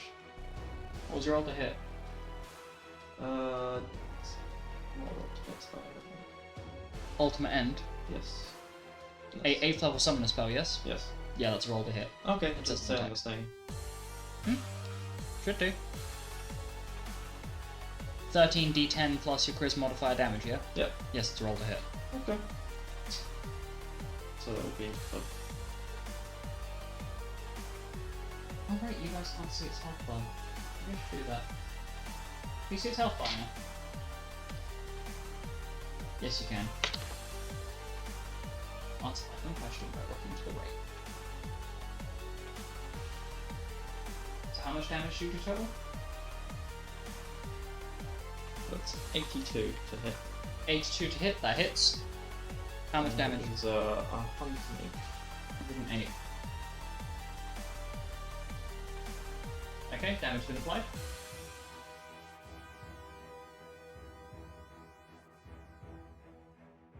Oh. Yeah, never mind. I'll do it. Forgot that the heirloom increases damage from weapons. I think So that's it's 108 damage, yeah? Yeah. So it's 1.5 times increase.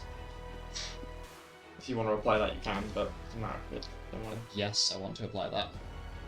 Oh wait, yeah, and also bravery, so it's 30 as well. Or dispel so it doesn't get bravery. Spell. Okay, never mind. Yes. Okay. And that's my Done. turn. Okay. So next person to act is Milo.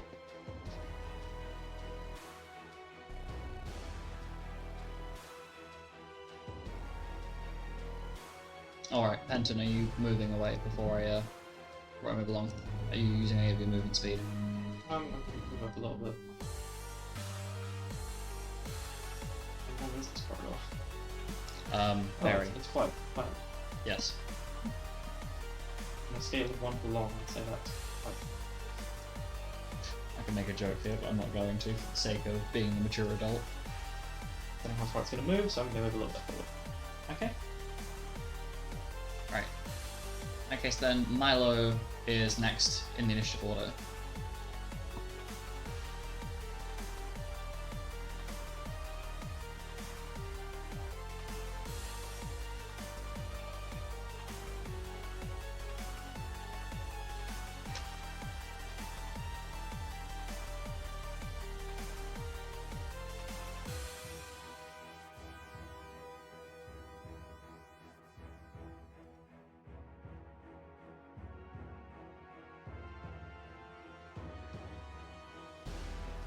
Okay, I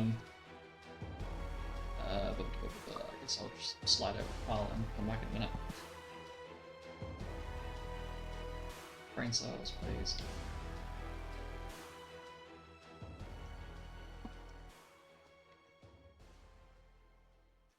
Okay. Carl. Brain cells, please. Come on. Okay. Carl is going to use a bonus action.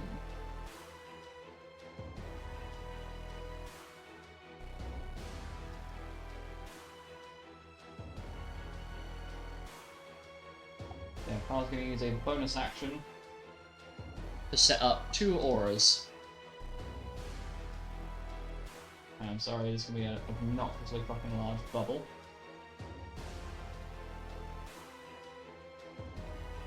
Make it a pastel blue.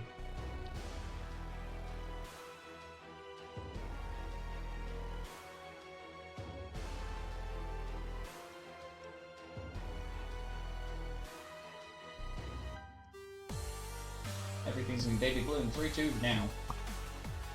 Woo. So everybody within that radius of Carl will now receive a plus 23 to their hit rate and plus 12 to all saving throws. Woohoo!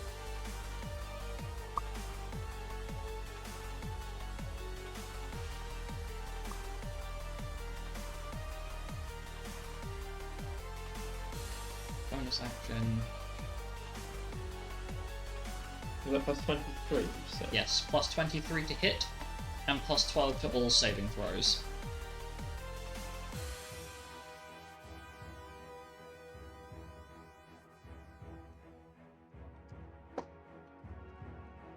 Sweet.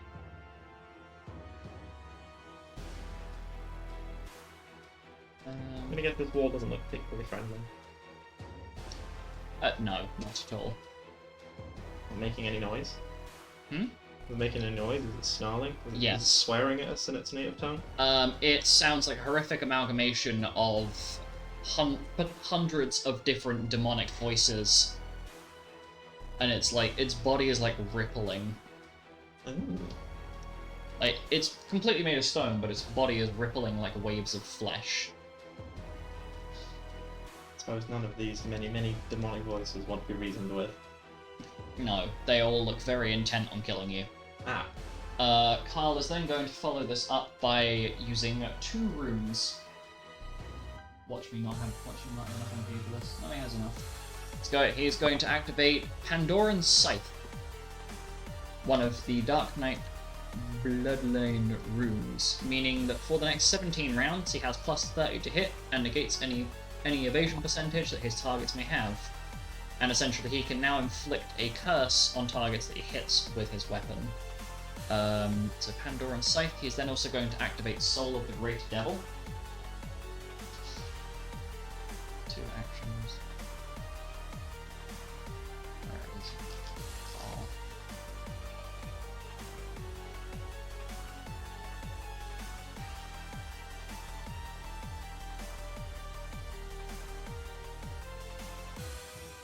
So that's first action, second action. else can I do from here? Because the hallway is kind of rammed in.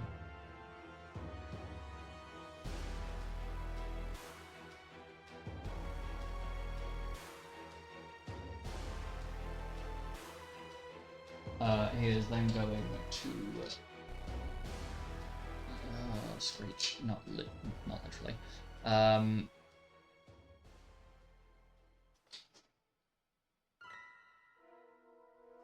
Going to hold 2 of his actions.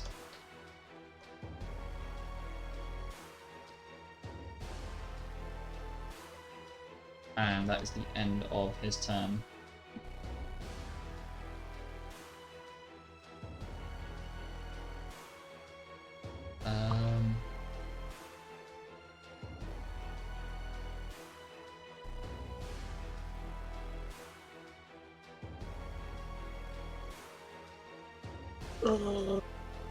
You good? Yeah. Okay. Do you want to do Milo's turn, or do you want me to hold off on him for a bit? I'm fine doing Milo's turn. Okay. First of all, I'm getting Milo to move. Once I remember what his movement speed is.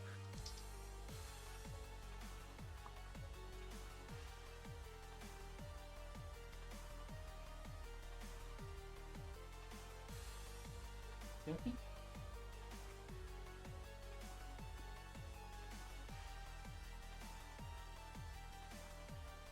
Then I'm going to,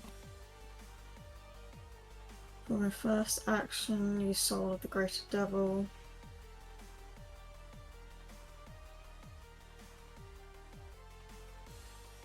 And then for second action, use the Radiant Pandoran Scythe. Mhm. And then for my third action, I am going to cast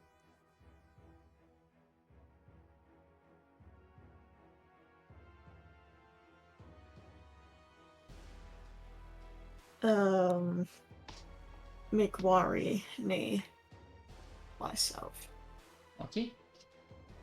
And that's Milo's turn. And we'll sort out all of the MP and stuff. Okay, so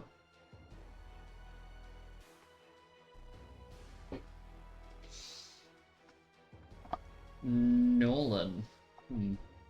Nolan's turn, as Carl is going to continue to hold off on his last 2 actions with the intent of trying to get further forward to strike the thing. Nolan is going to cast Hasture. Using that.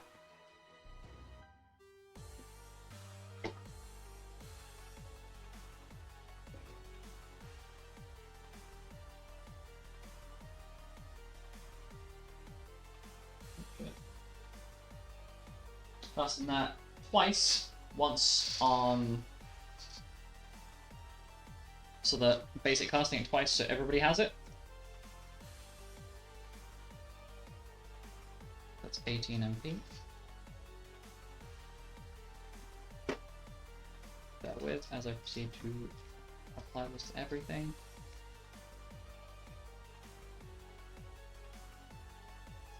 Nolan is then going to. No, that's the wrong one.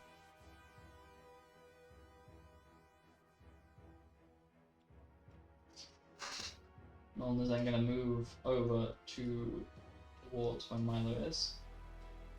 Moving that. He's going to use his bonus action to activate Spiritual Balancer, setting it to Holy.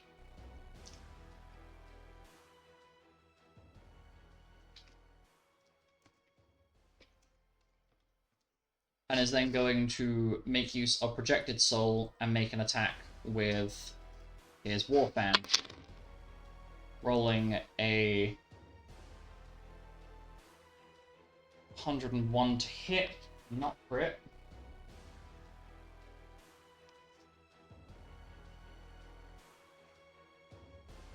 Second. I feel like I'm being stupid. No, I'm not being stupid.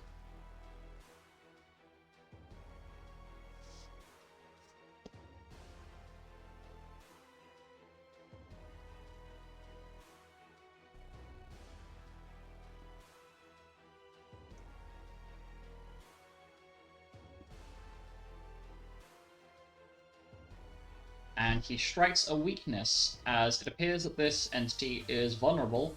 Sorry, I say vulnerable, is weak to holy. So it takes 306 points of holy damage. That is the end of Norland's turn. Next person to act is Alec.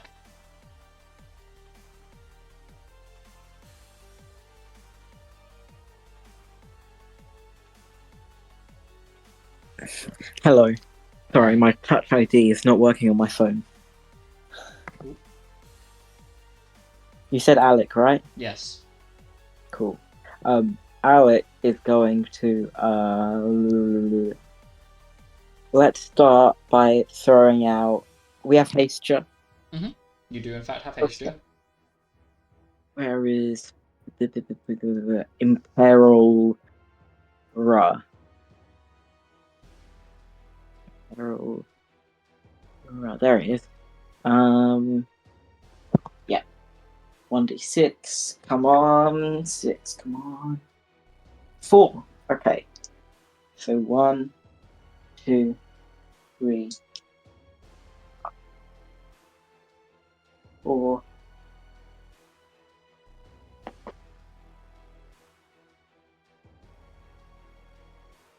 1, 5, 4, 4. So 1 fire. It takes 0 fire damage. Yep. 4 earth. It takes no earth damage. Okay. And lightning. It takes no lightning damage. And it wasn't weak to any of them. Nope. It Can it make a whiz save? So just so you're aware, it flat out nullified 2 of the elements and seemed to be Which resistant first. So it seemed resistant to fire, and it just straight up nullified the lightning and earth damage. Okay, so nullifies. No.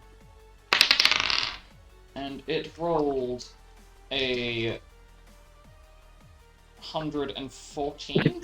114 on its wisdom save. Yeah, I think that's a success. Yeah. Okay, so that's that. I don't have anything holy, but I can certainly avoid lightning and earth. So that's one action. For FP. Attack.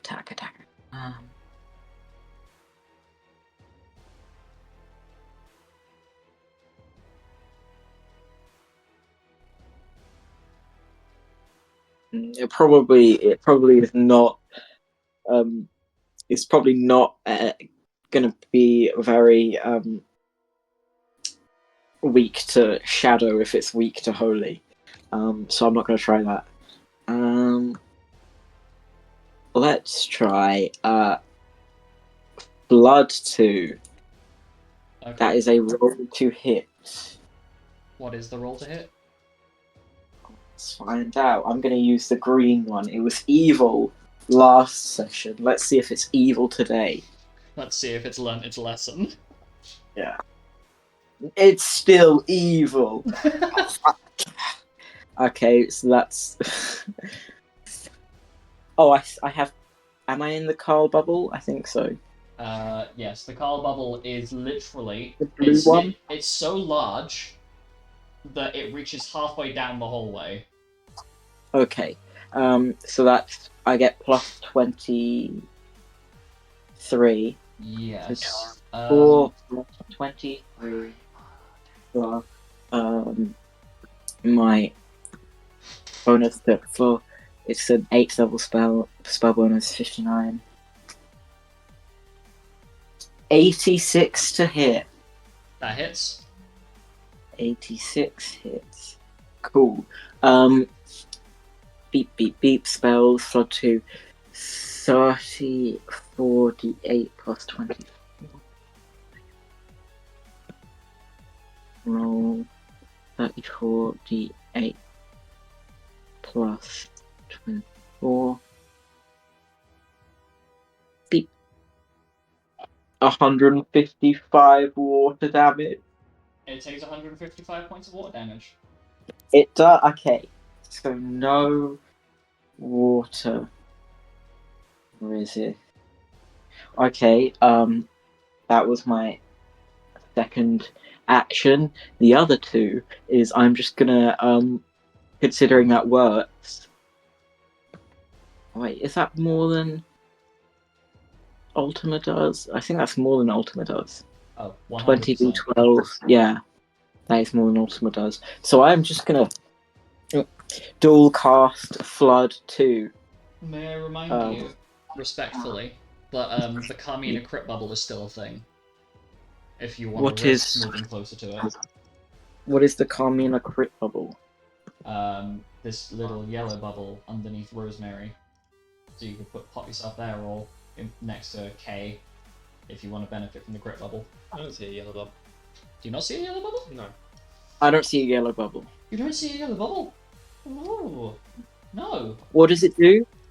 It gives you at the moment, plus 28 to charisma and plus 10 to crit range. I want to be Plus in 10 that to bubble. crit range. Okay, I'll move over there and then I will move back so as to not get in anyone's way after my turn. Okay, so 3, 8 plus 8, 4, 8 plus 8. Do you want me to just roll them all at once? Yeah. And I'll tell. Okay. But 23 plus 59 is my bonus. 82 is my bonus right now. Also, do be aware you do have Mulg if you want to multiply the damage bonus off one of them. Or something like that. I don't know. Ooh, that's a good shout. But I don't know what this thing is going to do, so I think I want to save Mog for any Perfectly potential understandable. big saving throws or something. First one, 90. Yep. That hits. So what is the crit range now? So if you roll anything above a 10 on the dice. Well, the first one was an 8 on the dice. So first one hit. Fuck. Second one is a natural 20. Great. Okay. Brain cells. And that was the green one. Wow. Okay, I'm just going to roll them all once. Because... Is that right? Yep. So you are fortunate enough that your spell does in fact crit. Next one is a 15 on the dice, so 97. So is that's a crit too, I guess? You will find that you will not get the crit bonus from that, as its flesh hardens on impact. Interesting. That sounds disgusting. 85. 85. Yep, that hits. What is that also a crit? No, it's a natural 3. So, Okay. So definitely only not. one of those crit. One crit. The other And one then the rest- appears to have been negated by some The rest, unholy the magic. rest still hit. So that's 3 times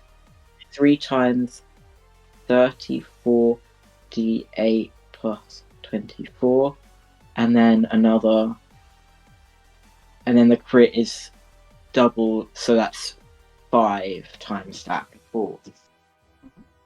Is it alright if I just... Yeah, I can roll them all at once because there's no resistance. Yeah. Roll 34 d8 plus 24 times... Where is times 5? 890 water damage. Okay. Done. And how much Did damage you- is the crit? Oh, I rolled it all at once. Oh, you rolled it all together? Yeah, Okie dokie. so I don't know. Well, in that case, then yes, that's that. Did you put it through? I did. Oh my god. It's so fucked.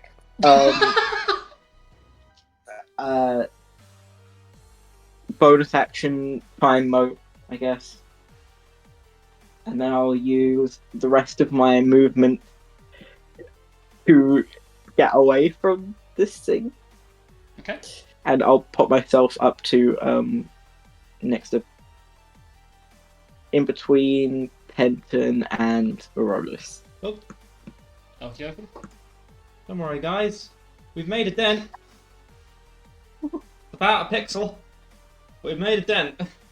4 + 8 + 8 +8 +8 +8. We're going to say through the telepathy that we probably want to bring out the big guns for this one because we are not doing much damage to it. Those were my big guns. Well, then we want to start combining big guns to make bigger guns. Okay. My big gun is Shadowfire. This is gonna be fun. Okay, next person to add then is Marianne. As Carl is continuing to hold his damn. actions. Okay. I forgot that I was double whammying. Okay, Marianne. Last time I forgot her that she has advantage on physical and then obviously surgical precision. Mm-hmm. So she would have done more damage, but that wasn't useful then. But it will definitely be useful now. So she has 6 actions. Mm-hmm. Full health. I think for. Let me move down. Yep, full health. So he is going to attack. Okay. Oh, right. Bravery. How much is bravery? Plus 30. 30? I do believe Marianne has auto bravery, which is actually Yeah. higher.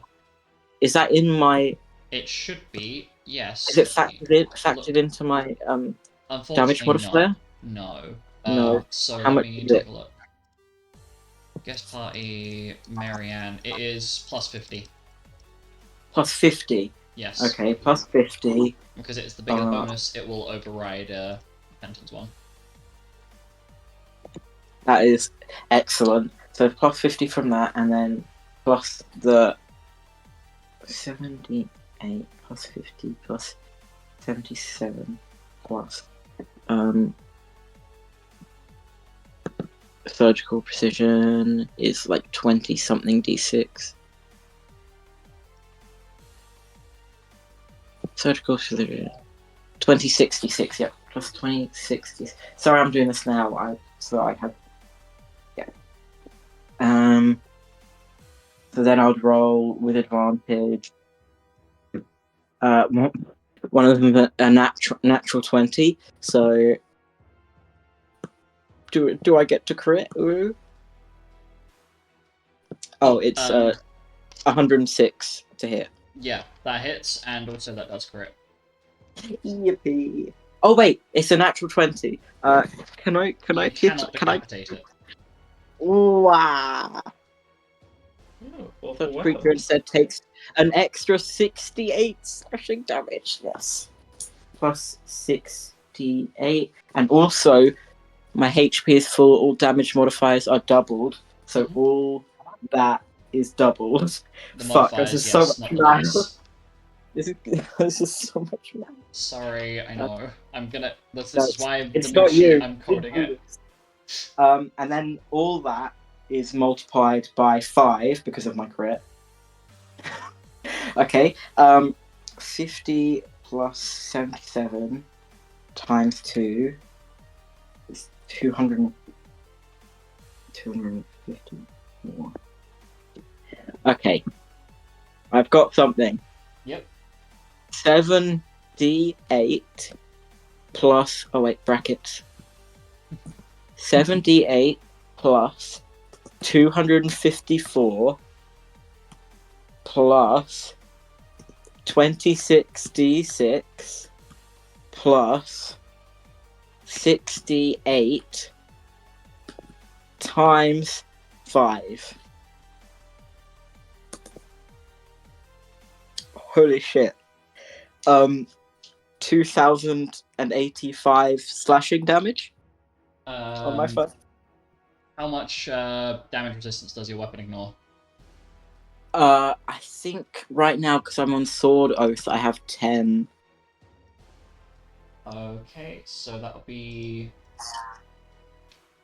Oh, maths. Also, Alice, look at the chat, please. Kay has a terrible idea that she wants you in on.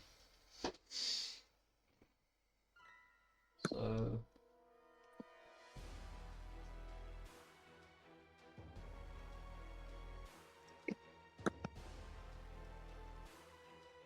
Okay, damage has been applied. Okay. Wait, I'm gonna check how much that is. It's been applied. It has. It has. It has. I don't see any difference. Okay, cool. Well, the good thing is I still have 5 more actions, so I'm going to use them all to boing, boink. Boink. I'm gonna taste them the wrath Boink, of the boink. Mythics champion right now. I'm going to boink, boink. So next attack. Wait, my crit range is 10 to 20. Cool. So that is a crit if it goes through. Yes, it does. It's like 1,000 to hit or something. No, it's 96. Yeah. So the crit goes through. Yes, Excellent, which means I can just press up. Wait. No, I don't do the extra 68 because that is specifically if I roll an at 20. Now that's it. Cool. 1,930.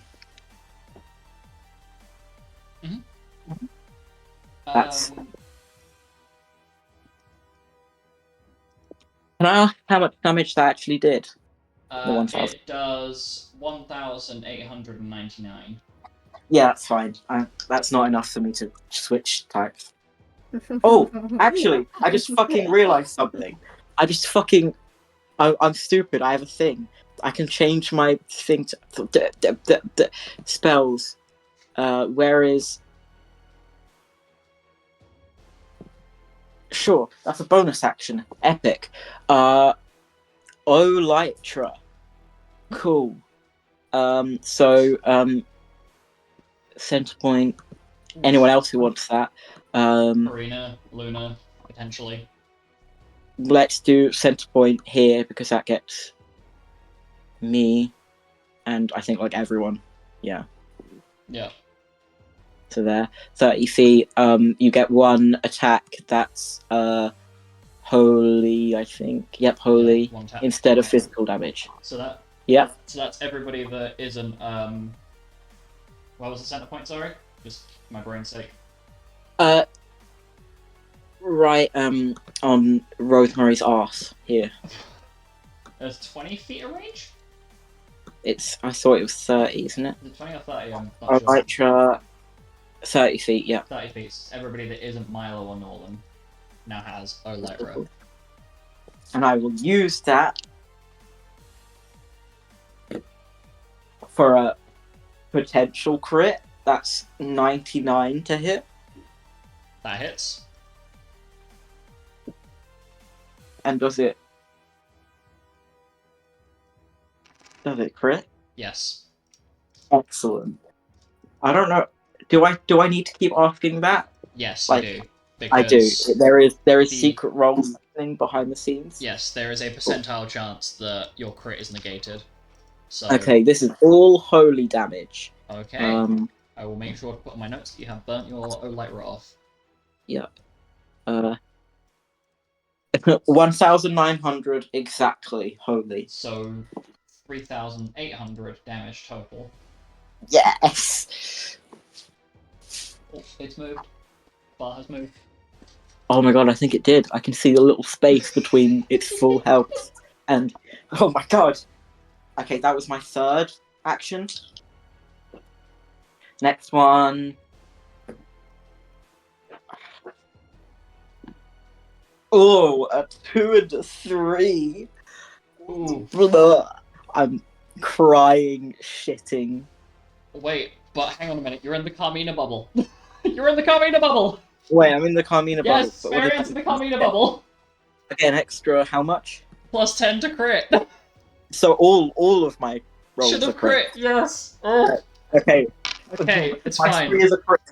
So the two, I'm guessing the next two, your 2 and a 3 were the next two you were rolling. My 2 and 3 are the attacks for this action Yeah, they both because go I get through. advantage. So does the crit go Oh, through? yeah, the crit goes through. Blah, blah, blah. Sorry. Excellent. And that means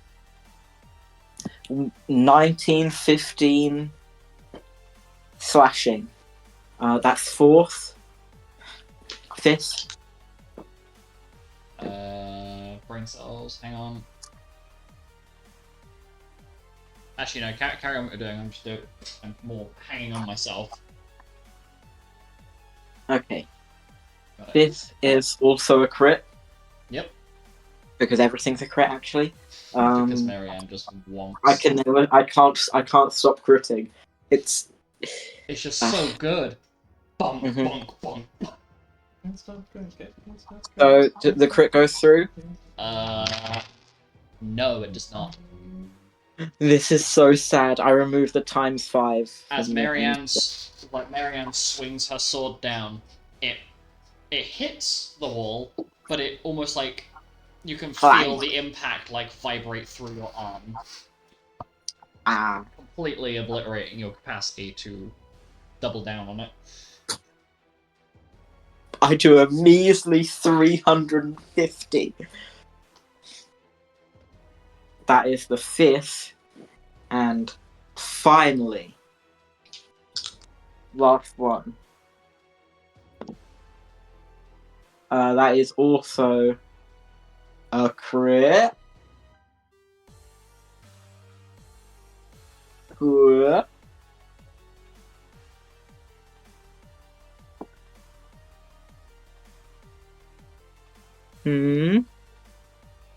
Sorry, what? Brain cells. What? I rolled the last one. Yes, it crits. Yeah. Sorry, I completely zoned out there, I'm not gonna lie. Fair. I have been attacking a lot. No, it's more because I'm trying to put a plan together in my head and terrible ideas are forming, but it might just work. That's much lower. Oh my god, look at all those ones. 1835. So, 1804. Boom.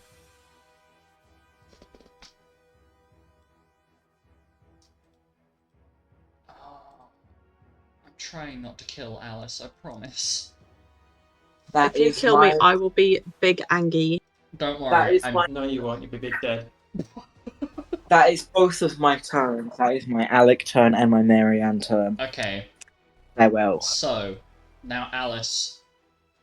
Kay's plan is essentially she's going to she's gonna ask you to move away, and what her plan is, she's gonna get Aurelus and Uzok to boost her power up. She is going to use her Eternal Beacon of Starlight, and then try and get you to basically catch her Scathing Starlight in your sword. Using your I can do that. thing. Yes. The problem is, she's got to get. She needs you to move away so she can execute that. Because right now, y'all are basically hugging the wall. So, are you gonna go with Kay's plan, or are you gonna say fuck it and just slam the shit out of this thing? No, I'll go with the plan. The plan sounds good. Move as far away as you can. Really, Is there don't there a dash, but corner around the bottom? That looks like there's a corner. there is not in fact a corner. There is. Oh. For context, where the demon wall is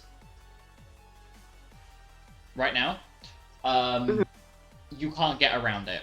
It is making an airtight seal, so essentially. Oh yes, that is what is so big. He's making an airtight seal. I forgot. Pretty much. Alrighty, let me do some moving.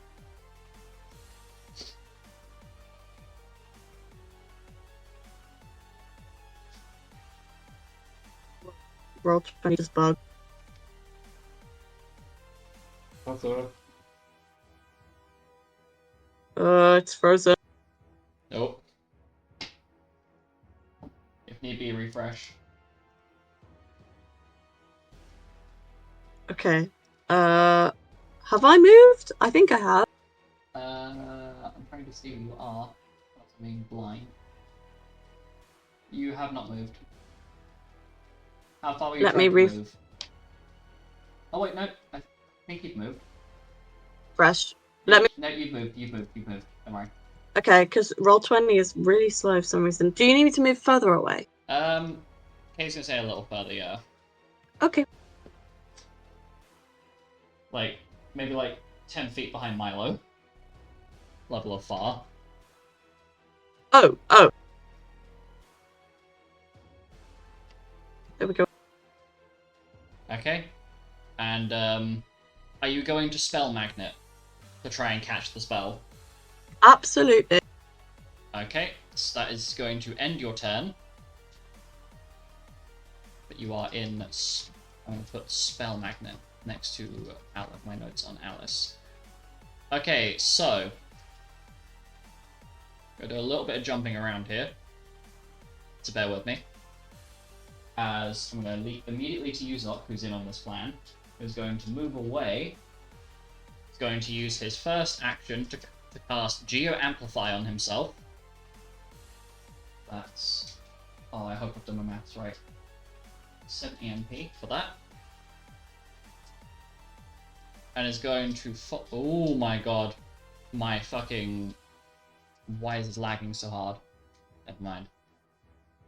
I don't know why it's lagging so hard. Why? Hmm? Why?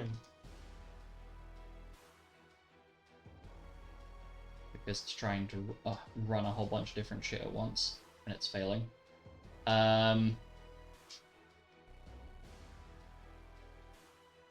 He's then going to follow this up with a dual cast of Geo Acumen and Geo Fury. It's a 20-foot radius.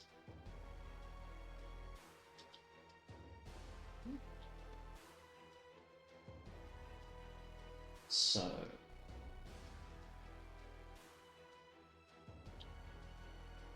Oh wait, hang on. Need to move K up there first before he does that. Move K up there. K's gonna move. Aurelius is gonna move. This is what happens when my brain decides to try and do several things at once. It fails. 20-foot radius. Also, Extreme View needs to be zoomed out.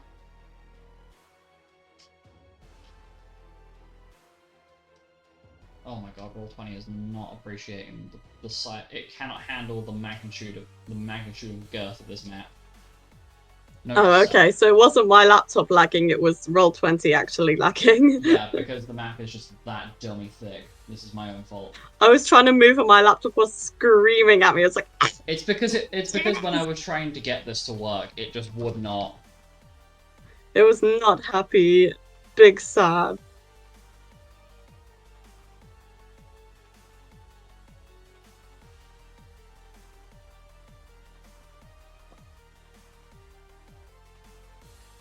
Okay, so the following people. This is Uzok Aurolus, Alice, K, Nolan, Uzok Aurolus, Alice, K, Nolan, and Milo now gain the benefits of Geo Fury and Geo Acumen. So you will now have plus 84 to physical damage, magical damage, and magical healing for the duration, which is... Don't worry about the duration, because it's about to become infinite.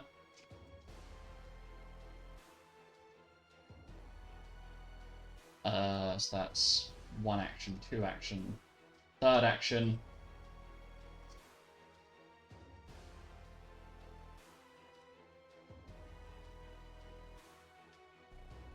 Third action,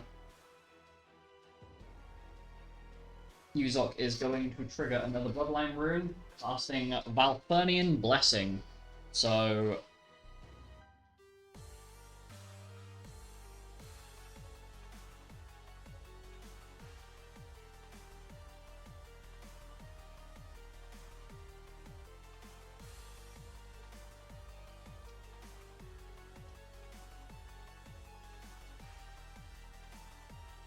that's action 3.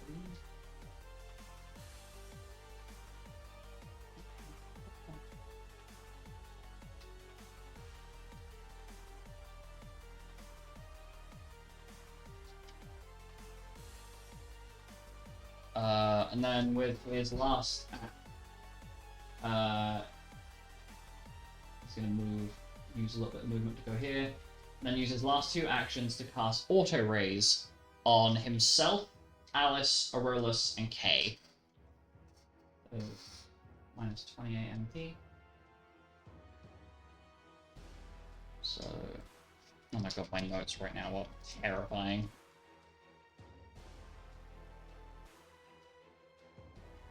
Close the buff and debuff tracker because my Chrome is fighting for its life right now with the amount of shit that I have open. And that is the end of Yuzuk's turn. We're then going to go over to Aurelus, who's going to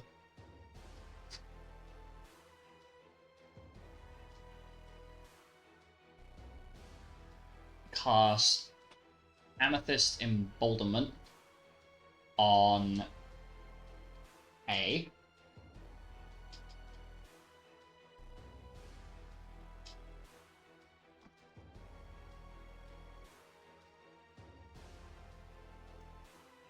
So.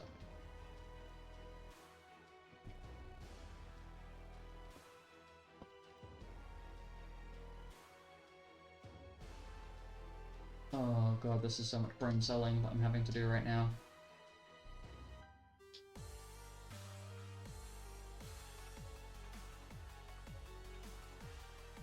He's then going to use use his bonus action to apply Transmuting Ward to Alice. So it's 4 uses of Emerald Ward, making her immune to holy damage. Hell yeah. That's 2. It's an action, bonus action.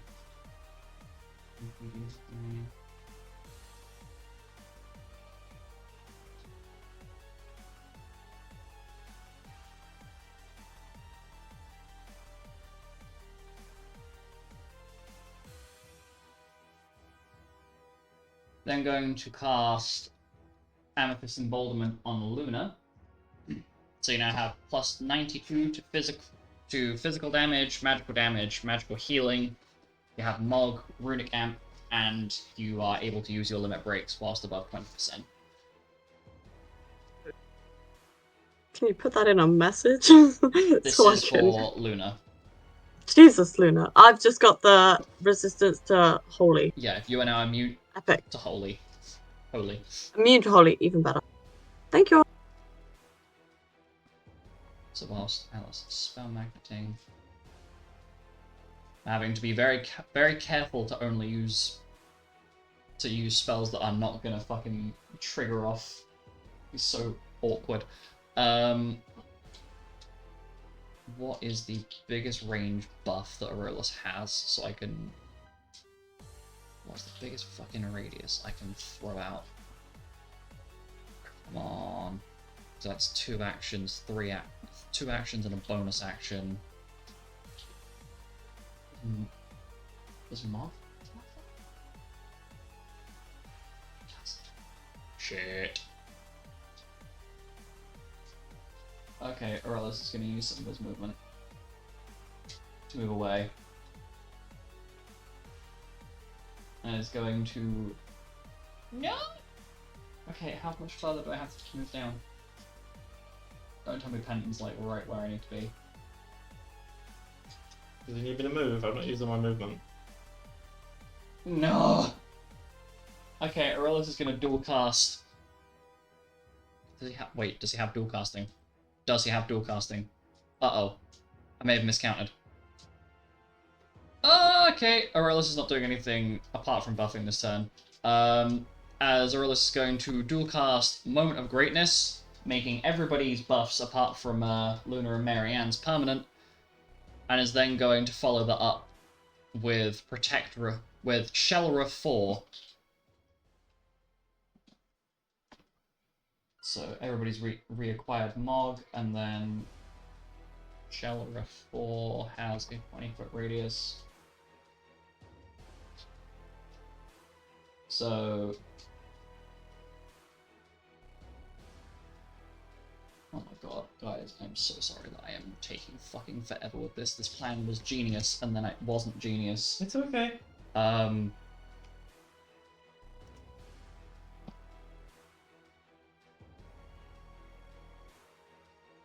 Okay, so... This is too many things to keep track of at once. Okay, so that is... Marianne, Luna...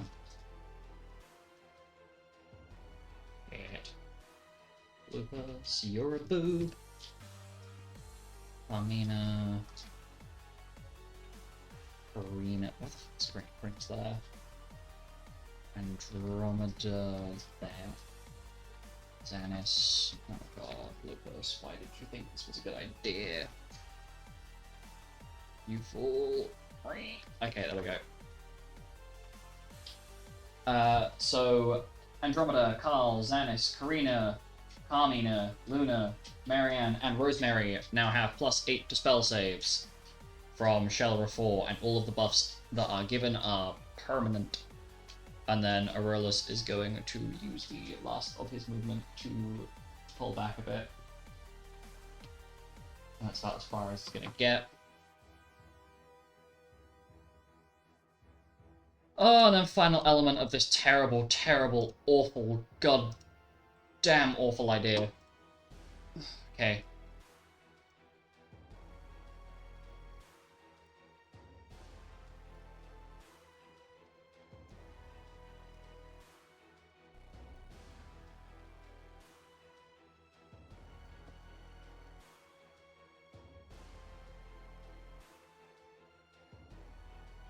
Okay, so Kay is going to cast. She does not. Okay. He doesn't. It doesn't have it up. Oh, okay. Kay is going to cast Faith on herself as an action.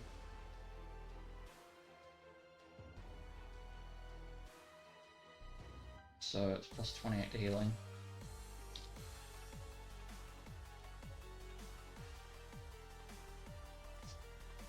And then is going to use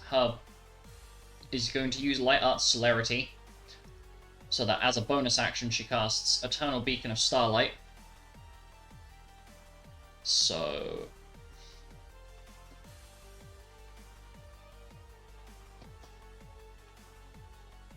Oh my god, there are so many numbers here.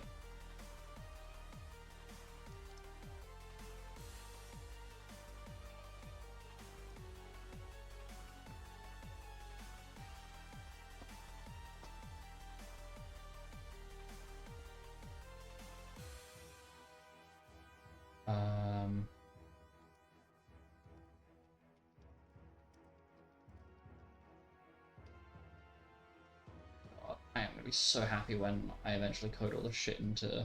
So I can just click a button and ta-da. Okay, so that's first action, bonus action.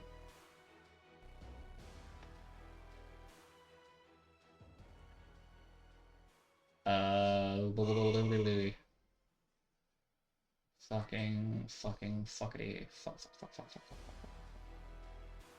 Okay, fuck it, we're doing it. Nobody's dying yet, so... Kay is going to swap over to Light Arts. Jesus fucking Christ. 25 is a wisdom modifier. That's also a wisdom modifier. Why have I separated this out like this? Cast level.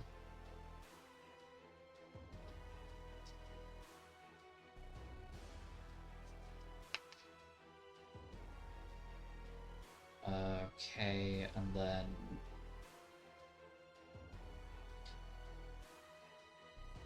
Geo Acumen, so that's 84. And then Amethyst Emboldenment, so 2. And then Faith, which is another 28. And then it's going to be Starlight, that's another.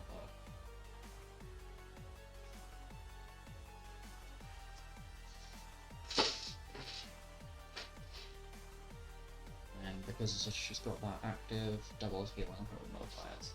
Okay, so Kay then proceeds to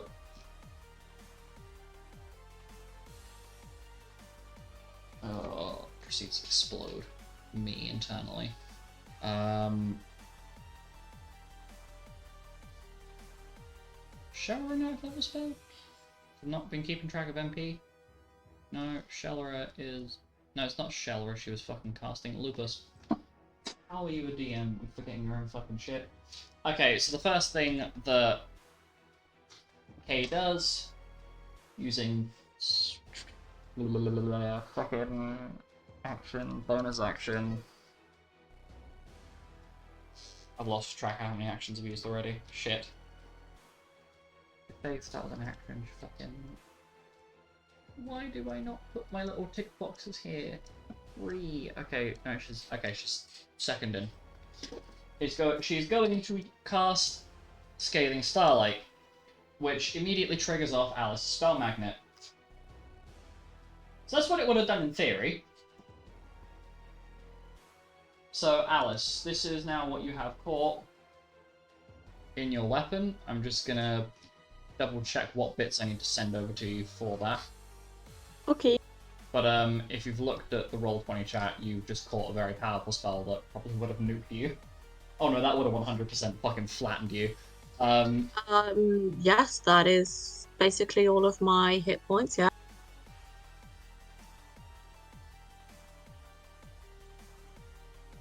Okay, so basically your spell magnet is no longer active, but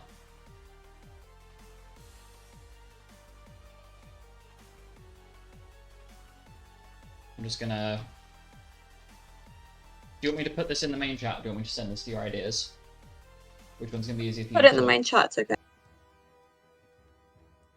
So I'm literally just gonna put the formula I put in. And I'll put a little plus at the front of it, so you just add that on when you use your spell infusion. Which Amazing! If you need help with that, I will assist you. So I did basically just run through the crowd with my sword in the air, going ah, and Well, then stab. Take a quick peek at spell infusion. That should help.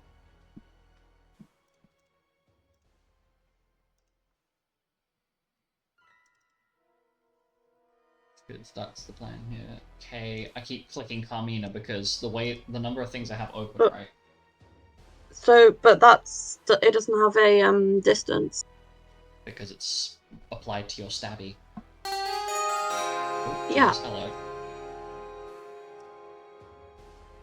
So I've infused it into the weapon. And then when I go to bonk, it unleashes, right? Yeah, pretty much. So basically, you know, like how you apply the extra damage to your dark side? Mhm. Essentially, for a short period, for a number of rounds, you apply that damage number that I've just put in the chat to each hit. Wait, for a number of rounds? Mm-hmm. That's what it says on Spellblade. Yeah, but okay. I'm trying to on spell drain. No, the other one. Spell infusion, darling. Spell infusion. Yeah. For quarter spellblade level rounds. How many is that? So right now, I will double check for you. Right now, that is 4 rounds total. Yo, I'm so strong. What the hell? Does mean you're gonna have to wait till the next turn, till the next round of combat to be able to make use of that, but Don't kill him, besties. Kay is then going to use her action to crit the motherfucker. Okay. Kay, Homegirl, please. Stop. Jesus fucking Christ. Okay.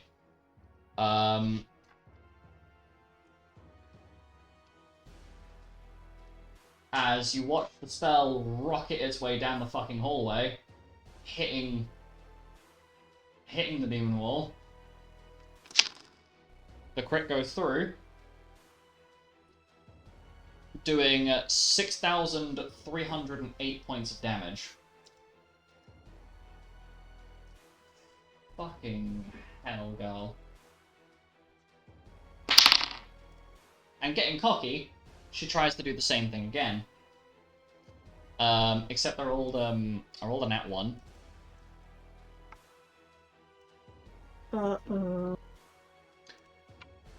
Does it rebound?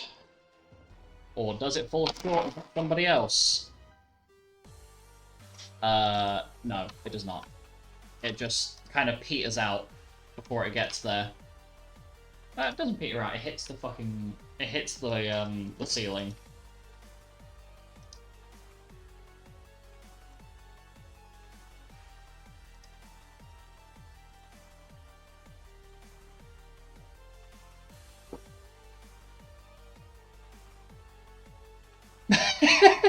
That's the end of Kay's turn.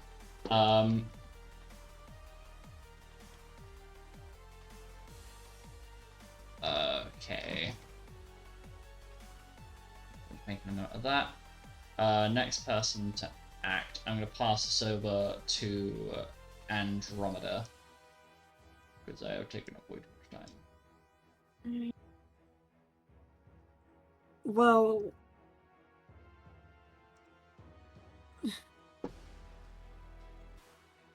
I guess Andromeda will start buffing because you can't really get in place to do anything.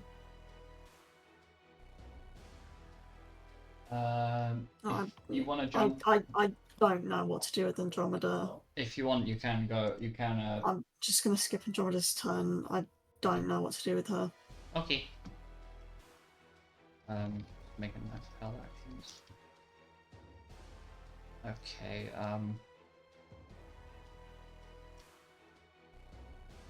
I should have thought about I should have just made this hallway wider. Should have just made it wider. It wouldn't have been a problem. I could have just edited it and stuff. This would... you know what? Fuck it. I'm gonna have Karina pull the fuck back.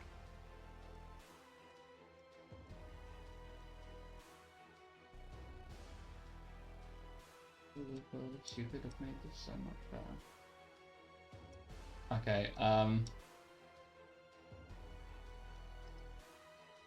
Get in mouse, please.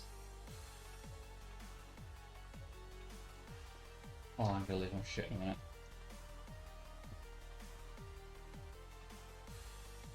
Okay, Karina is going to hold her actions.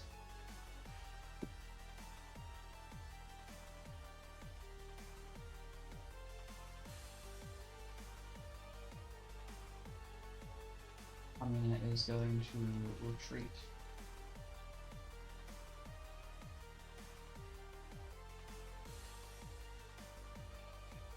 Oh my god, mouse, please, for the love of God. I'm going to throw a fit in a minute.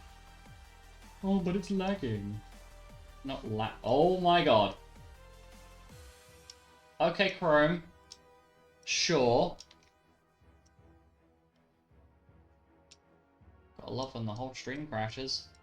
Woo! Motherfucker, get out of the way.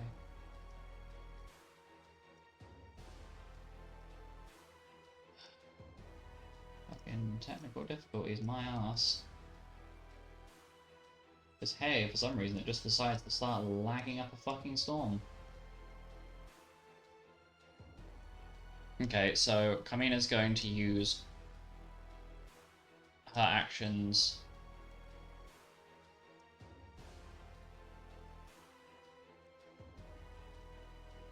is going to spend her first two actions using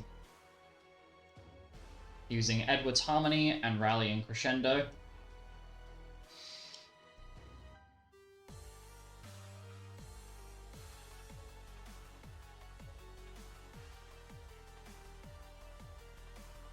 She's just gonna Edward's Harmony. I'm just gonna stop there. Because it is end of session time. So I'm gonna wrap it up there. Make a note of how many actions are left. And we shall call it there, because this is gonna run over otherwise. We'll see you guys in the next one where this continues. Bye bye. Bye. Be